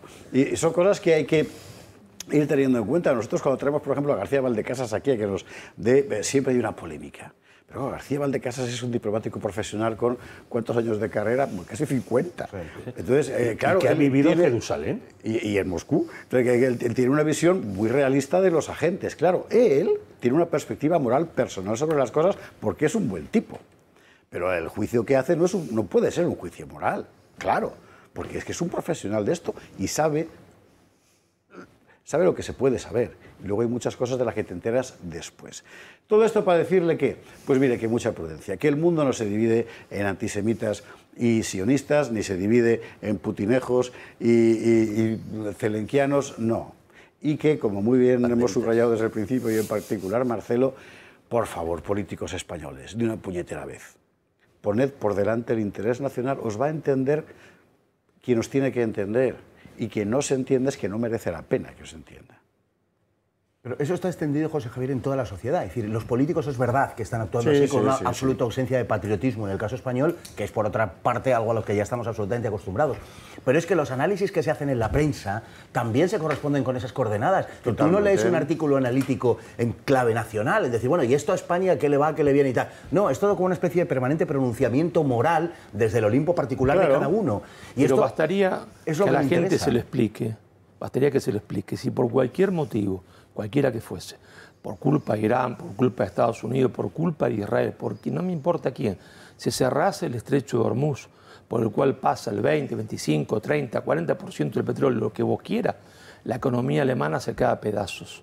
Y si la economía alemana se cae a pedazos, se cae a pedazo España. Bastaría ese solo dato para que uno se preguntase cuál es el interés nacional de España, que ese corredor de petróleo mundial no se cierre. No se cierre. Es el petróleo, pero también son cuestiones geopolíticas. Por eso, ¿te das cuenta? Pero bastaría que la gente le explique esto para saber que el destino económico de cada uno de los españoles depende de que la economía funcione. Y si eso causa, se entiende, el cierre del canal, y eso causa el aumento gigantesco del petróleo, es un ejemplo, se funden todos un ejemplo para saber lo que es el interés nacional. Pero ese análisis es el que no se hace. Ah, bueno, claro, porque que se tiene además, que hacer. Desde que la guerra se democratiza, por decirlo así, si ya tenemos más de 100 años de esto, desde la Primera Guerra Mundial, lo fundamental en una guerra es la propaganda. Es que no es un elemento más de la guerra, es lo fundamental. En tanto cuanto todos los pueblos están en ello. Y lo hemos visto sobre todo, perdón, ya termino, lo hemos visto sobre todo en el caso, bueno, aquello que decía ya François Rebel, en el conocimiento inútil de que de las fuerzas que dirigen el mundo, la primera es la mentira. Y la mentira, donde mejor reluce, por decir así, es en la propaganda. Lo hemos visto sobre todo con motivo de la guerra de Ucrania. En la guerra de Ucrania, y lo primero que se hizo, antes que nada, fue cegar las fuentes de información que no fueran las propias de uno de los bandos contendientes. Lo primero. Bueno, yo solo quiero decir que ya que hemos mencionado el interés nacional español, hombre, a mí me gustaría que todos los que están clamando contra Estados Unidos, que piden cerrar las bases de Estados Unidos en España, salirnos de la OTAN, hombre, que podían dirigir todo ese patriotismo encendido, un poquitín, no pido todo, pido un cachito así pequeño contra Marruecos, que parece que es que somos satélites del sultán. Es que están relacionadas las dos cosas. Esa es la cuestión. Eso es una cosa, hay que decirlo. Esta es una de las cosas de las que vamos a hablar enseguida con Jesús Palacios. Acaba de aparecer la reedición del Franco de Stanley Payne y Jesús Palacios. Stanley Payne está muy mayor y no se va a mover de Estados Unidos, aunque igual algún día conectamos con él. Pero Jesús Palacios está en plena forma. Así que ha venido a hablar con nosotros de alguien que, mire usted por dónde, en política exterior nadie podrá discutirle, que siempre puso por delante el interés nacional. con todas sus contradicciones, ¿quién inventa el famoso término de la tradicional amistad de España con el mundo árabe? Un tipo que había estado 15 años matándose con los marroquíes, con los rifeños. O sea, claro, es que la política es eso. Y fue ciertamente, mire usted por dónde, antes de que nos apliquen la ley de memoria, un gran político. Claro, también en esto. Dentro de un instante aquí, Jesús Palacios, para hablar de... Le aconsejó maravillosamente a Johnson sobre Vietnam. Ciertamente.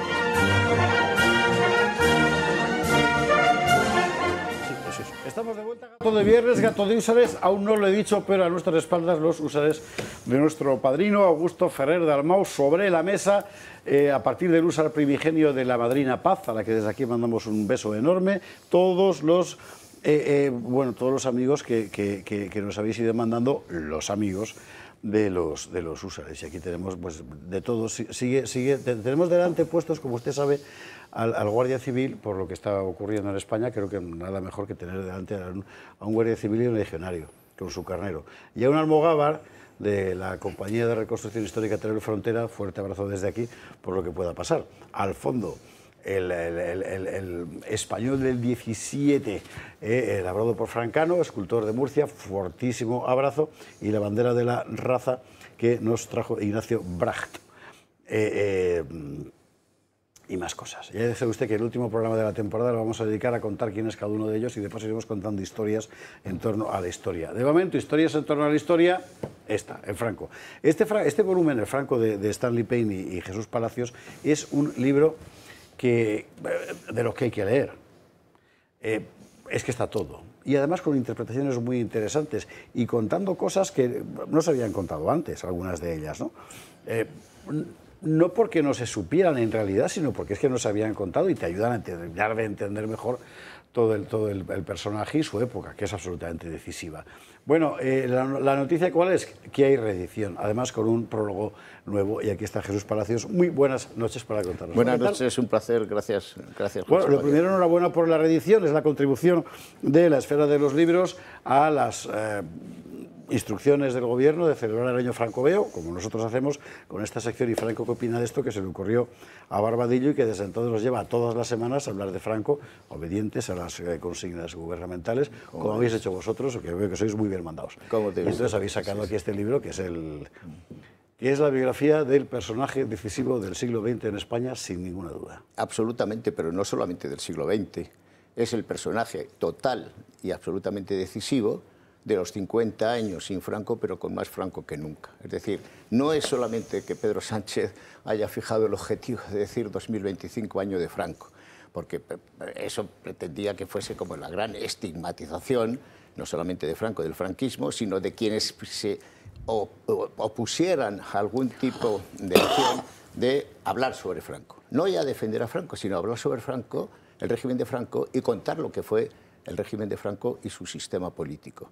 Entonces, todo esto lo que ha hecho ha sido volverse como un gran efecto boomerang totalmente en contra, porque una iniciativa que está sostenida públicamente por unos incentivos económicos importantes, con actos, se pretendía hacer 100 actos a lo largo de todo el año, y lo que resulta que es lo que estamos observando, viendo, es una cantidad, una eclosión de ediciones, de actos, de presentaciones, de tertulias, debates, en fin, todos. Yo hay que agradecer, el profesor Payne y yo agradecemos la iniciativa de la Esfera de los Libros, de Imelda Navajo. Imelda está siempre la que salta, efectivamente. Por haber hecho esta nueva edición, que anteriormente conoció varias ediciones, una edición en chino y también está en lengua inglesa. ¿En chino? En chino, sí. ¿Qué? Yo flipo con estas cosas. Este libro lo hemos leído, yo creo que casi todos a partir de cierta edad. Pero para todos los que habéis descubierto las cosas como son, a Franco, por la Dana de Valencia, por la cuestión de los pantanos y por los vídeos de X o de Instagram o de TikTok, que de repente todo el mundo de menos de 25 años ha dicho, ahí va, esto era verdad, que efectivamente era verdad. Este es el libro. Yo creo que porque es que lo cuenta todo. Y además lo explica muy bien, ¿eh? O sea, entiendes al personaje, te cuenta la época, bueno, es un perfil muy... en realidad no es una apología, es simplemente una historia. Absolutamente, no es ninguna apología. Hay ciertas reseñas de politólogos, de ensayistas, de historiadores, como Walter Laqueur, Él dijo, este es el libro definitivo, la obra definitiva. Otros, Stradlin, pues ha dicho, por fin hay finalmente una biografía desapasionada, objetiva, sobre la figura y el régimen de Franco.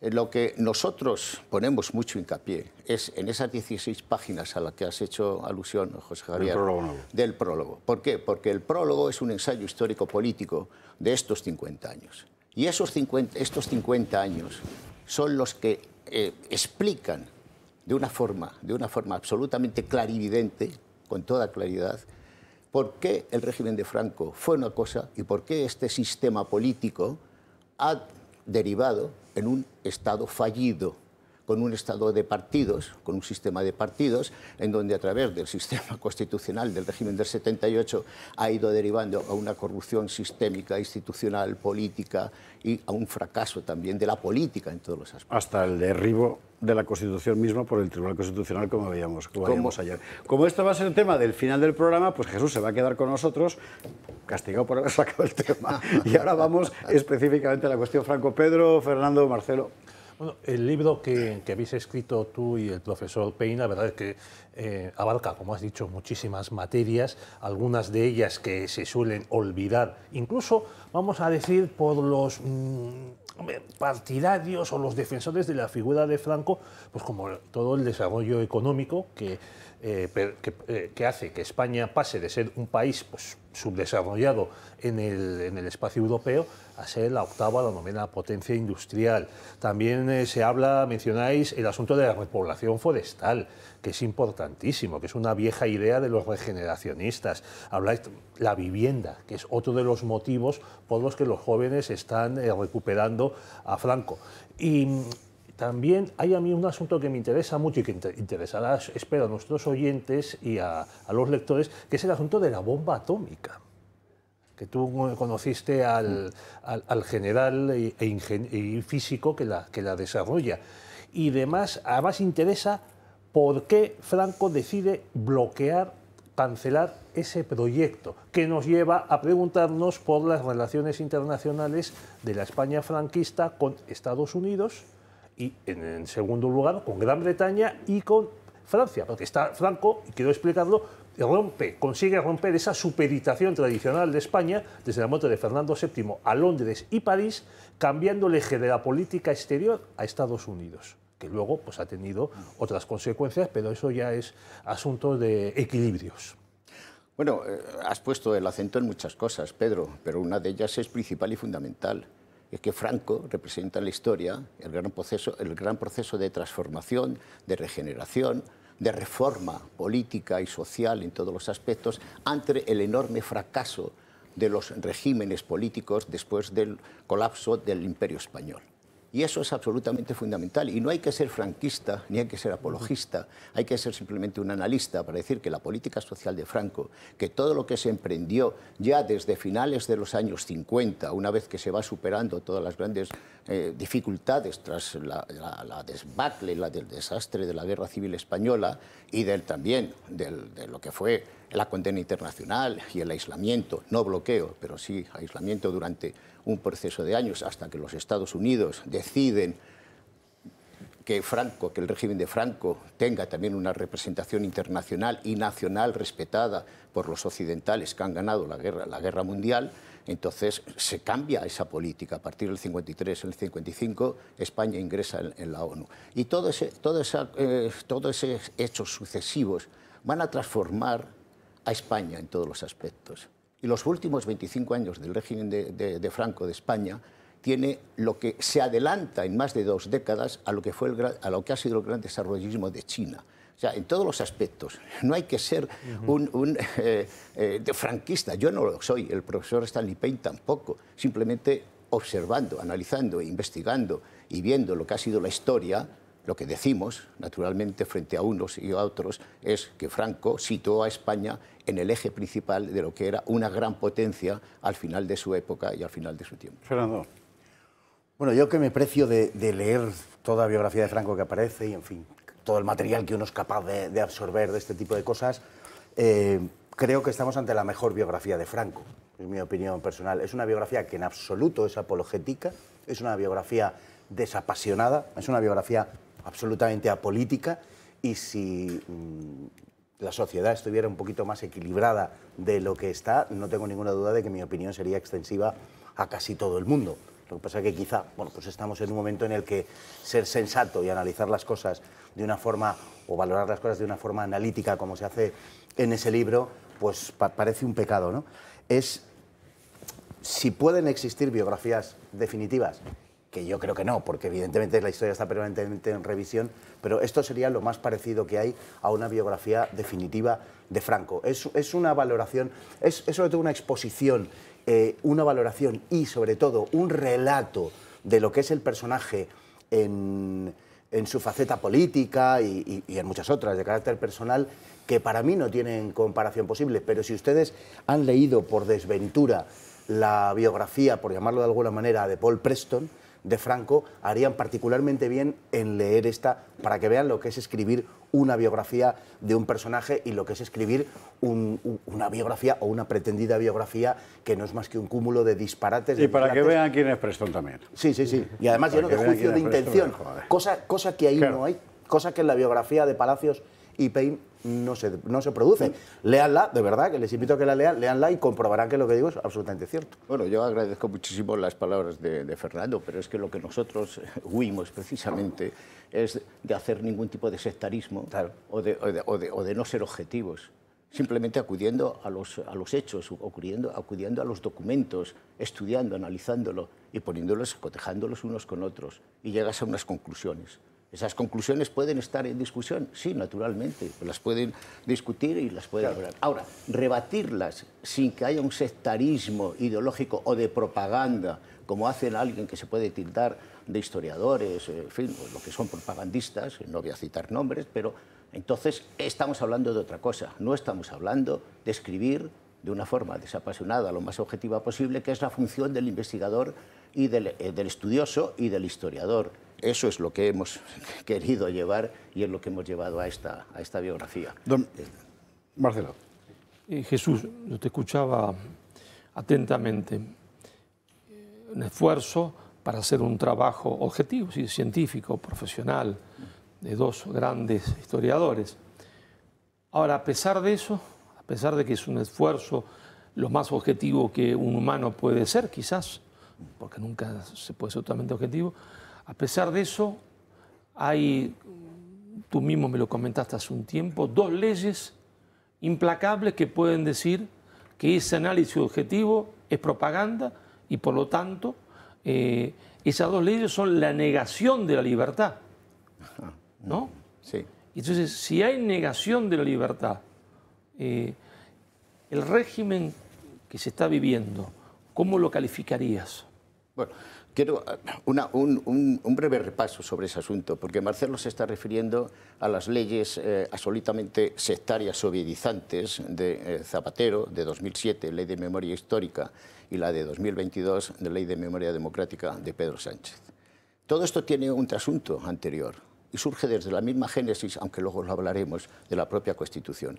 Pero, pasando del paréntesis de lo que fue el 23 de febrero, punto de inflexión, el 23 de febrero de 1981, entrando en lo que fueron los 25 años de golpe de Estado psicológico que mantuvo más o menos estable el sistema político en España. Pero en 1993, Felipe González, previendo que va a perder las elecciones, que gobernaba en minoría mayoritaria, acusa ya a la oposición, al Partido Popular, de que si se vota al Partido Popular, se vota a la vuelta de Franco. Ahí empezamos ya con la figura de Franco, que después, en 2002, con mayoría absoluta, el presidente del gobierno, Aznar, condena al franquismo. Luego, cuando la derecha conservadora, por llamarlo de alguna forma, entrega ante ese principio de estigmatización a la izquierda, lo que supone para la izquierda la superioridad moral, entonces no hay confrontación de ideas ni de debate. Abandona el campo en este aspecto de la confrontación en la lucha política porque se había dicho en la transición que no se utilizara la historia anterior para el conflicto político, que se dejara a los investigadores y a los historiadores. Y como eso no se hace, entonces es muy fácil que el sectarismo ideológico del Partido Socialista, que vuelve a los orígenes criminales de su historia, entonces pueda llevar a cabo unas leyes absolutamente repudiables en todos los aspectos, en un sistema de libertad, ya no siquiera en un sistema democrático, en un sistema de libertad, como son las dos leyes de memoria, la memoria democrática y la memoria histórica, que deberían ser derogadas y que el Partido Popular, con mayoría absoluta en tiempos de Rajoy, se negó a hacerlo simplemente por cobardía y por inacción. Carlos Esteban, yo no sé si has dicho, hay una cosa que me interesa, que me llama la atención. Es decir, tú has dicho antes que vosotros no sois fascistas, no sois franquistas, y constantemente estamos a este gobierno oyéndole calificar de franquistas a unos y a otros. A todos. Sí, a todos. O de fascistas en cualquier sentido. Sí, bueno, pero me interesa especialmente el tema, el epíteto franquista, porque lo que da la sensación, mirando no ya una biografía tan exhaustiva como esta, sino cualquier tal, es que no ha habido una cosa llamada franquismo como ideología, sino que ha habido una adaptación. No, ciertamente. Ha habido una adaptación en cada época a unas condiciones concretas, ¿no? El asunto del franquismo se le pone a Franco cuando se le eleva la categoría de mito, después de la Guerra Civil, y ya no tiene discusión en absoluto. Pero ideológica, políticamente, no hubo un sistema político como tal franquista, porque había un conjunto de fuerzas políticas que integraban el sistema político en sus primeros años, y después, por el pragmatismo, Franco lo fue adaptando a los usos, a los modos nacional e internacional, según eran las conveniencias o según eran, de una forma u otra, la evolución política del sistema. O sea, que no había una doctrina ideológica en absoluto. No, claro. Se intentó en el año 56, cuando Franco está en una crisis política, en la del 56-57, se intenta constitucionalizar políticamente con lo que se presentaron unas leyes constitucionales, unos proyectos, con José Luis Arrese, ministro secretario general del movimiento, que las familias políticas y sobre todo la jerarquía eclesiástica, la Iglesia, repudian y rechazan. Y Franco, sintiéndolo mucho, porque sí que era partidario de ello, sin embargo dijo, no se puede llevar esto a cabo. ¿Y qué es lo que ocurre entonces? Se sustituyen ya con la entrada, que va a ser decisiva, de las familias del Opus Dei, y se ponen en marcha otro tipo de leyes. La ley de principios del movimiento, la ley de administración y la ley orgánica del Estado. Eso no es que sea un andamiaje ideológico político, son leyes de funcionamiento del Estado, funcionamiento del sistema del régimen. Sí. Pero José Antonio Girón, en el año 56, ministro de Trabajo, que se debe al gran impulso del desarrollo social en España. Y aprovechamos, perdóname, para saludar a su hijo Javier, que es espectador fijo de este programa, sí, así que fuerte abrazo. Y muy buen amigo. Y bueno, fuerte abrazo, Javier Girón. Absolutamente, sí. Pues le escribió una carta manuscrita a Franco de 20 folios, absolutamente memorable, que ni José Antonio tenía en su archivo, para que no hubiese copia salvo la de Franco. Esa carta que yo encuentro en el archivo de la Fundación Nacional Francisco Franco, el archivo personal de Franco, ya le preconizaba a Franco diciéndole, Su Excelencia, con su óbito, cuando desaparezca, desaparecerá también no su obra, desaparecerá el régimen, que será sustituido por algo que se debe poner en marcha para que tenga algún tipo de continuidad la estructura del sistema. Franco toma nota de eso y por eso intentó constitucionalizarlo. Pero estaba bien claro, desde el año 56, después de Franco, el franquismo no iba a existir. Todo esto forma parte también de mucha demagogia y de mucha propaganda en este aspecto. Sí. Y este libro es muy interesante en el sentido de poder sacar a la luz todas estas cosas y ordenarlas, cosa que es muy importante. En otro ámbito temporal, un ejemplo. Yo aprendí con este libro algo que, por otra parte, en realidad era de cajón. Cuando Franco está en el Estado Mayor del Ejército, en el año 34, se entera de cuál es la sensibilidad política real de los militares españoles y se opone a cualquier tipo de movimiento armado porque sabe que no va a haber un golpe, va a haber una guerra sí o sí. Porque el ejército está partido. Bueno, eso explica luego sus dudas en el 36, que no son dudas, es que sabe lo que hay. No es que esté jugando, como decían, que a ver quién me... Nada, de mis Canarias, nada. O sea, es que era el que más información tenía. Bueno, pues es una de las cosas que se aprenden aquí, entre otras 250.000, 350. vámonos a la publi, porque ahora vamos a la segunda parte. La segunda parte, efectivamente, es el post-Franco, que es como han orientado el prólogo Palacios y Peine en este libro, y de lo que hoy queríamos... Ups, cuidado. El espíritu de Es que vuela por sí solo. Franco vive. Exactamente. Digo, de lo que queríamos hablar también después de que esta semana el Tribunal Constitucional haya oficializado el entierro de la Constitución Española del 78, que eso es lo que pasó ayer. Publi, y lo vemos.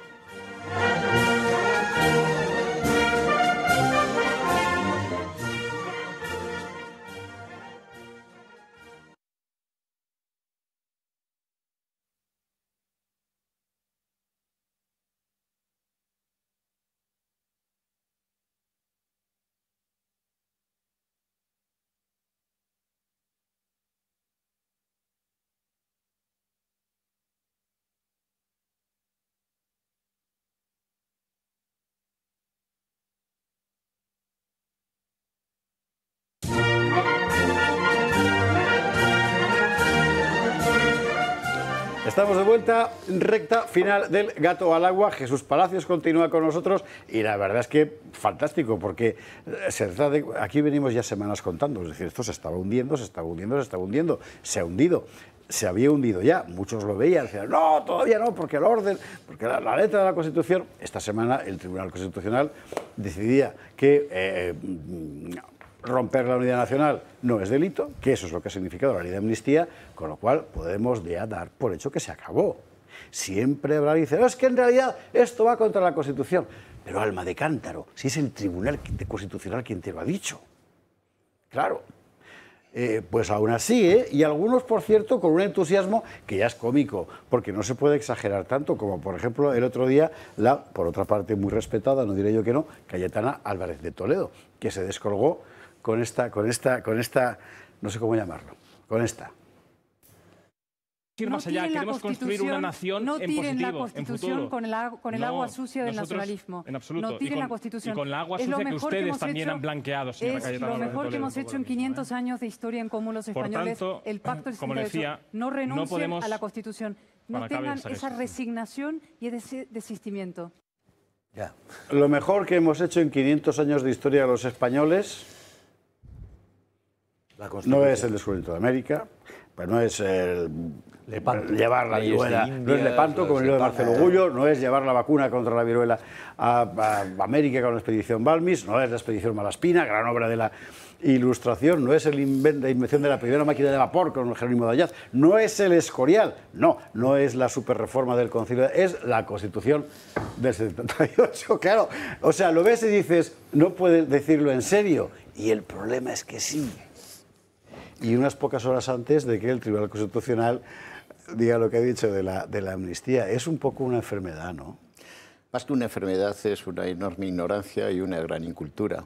Porque primero, bueno, no sé si lo ha dicho por 500 años. 500 años es el final de la unidad nacional en la Reconquista y el gran desarrollo de lo que va a ser el Imperio Español, la América Española.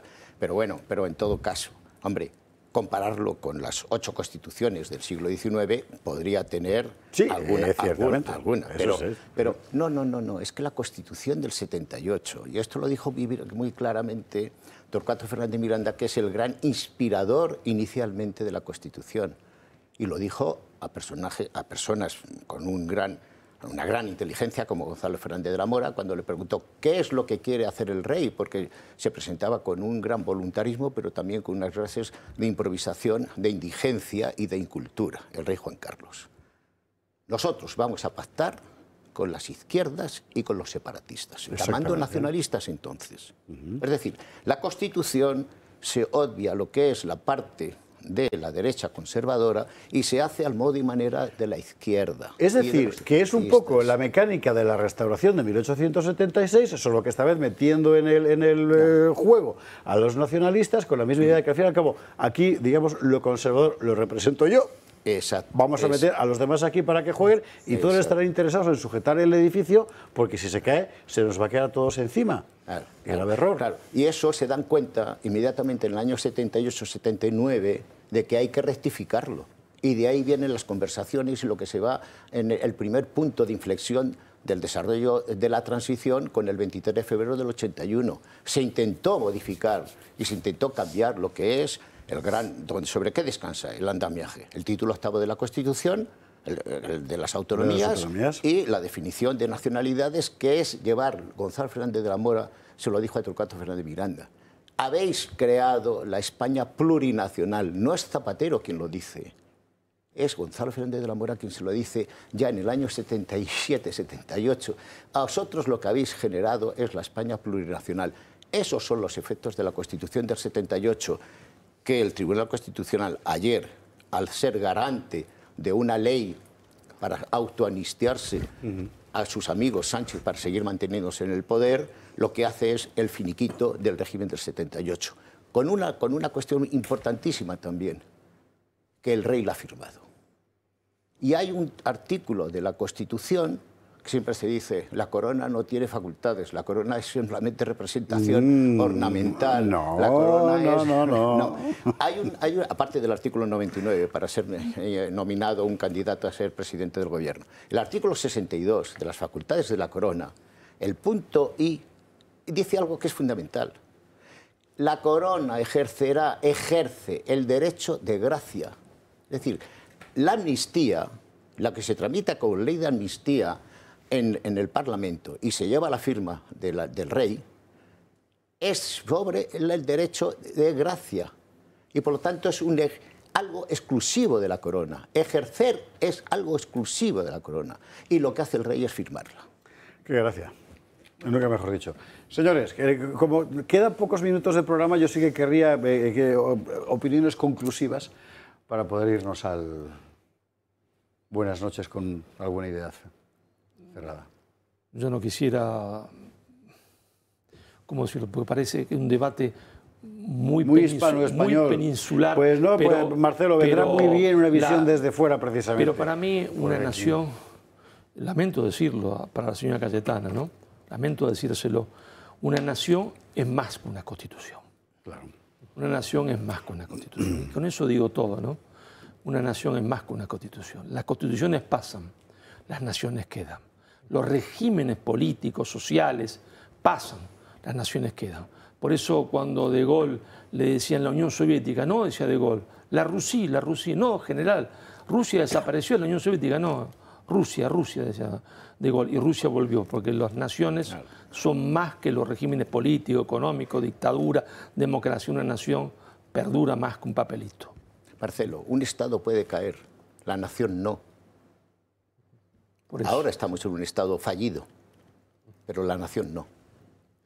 Para mí la sentencia del Tribunal Constitucional demuestra también la connivencia de la pata derecha del sistema en esta destrucción, en esta conversión de España en un Estado fallido, porque los magistrados del Tribunal Constitucional propuestos por el Partido Popular podían haber bloqueado el debate sobre este asunto, como expliqué en un artículo en Gaceta hace ya varias semanas.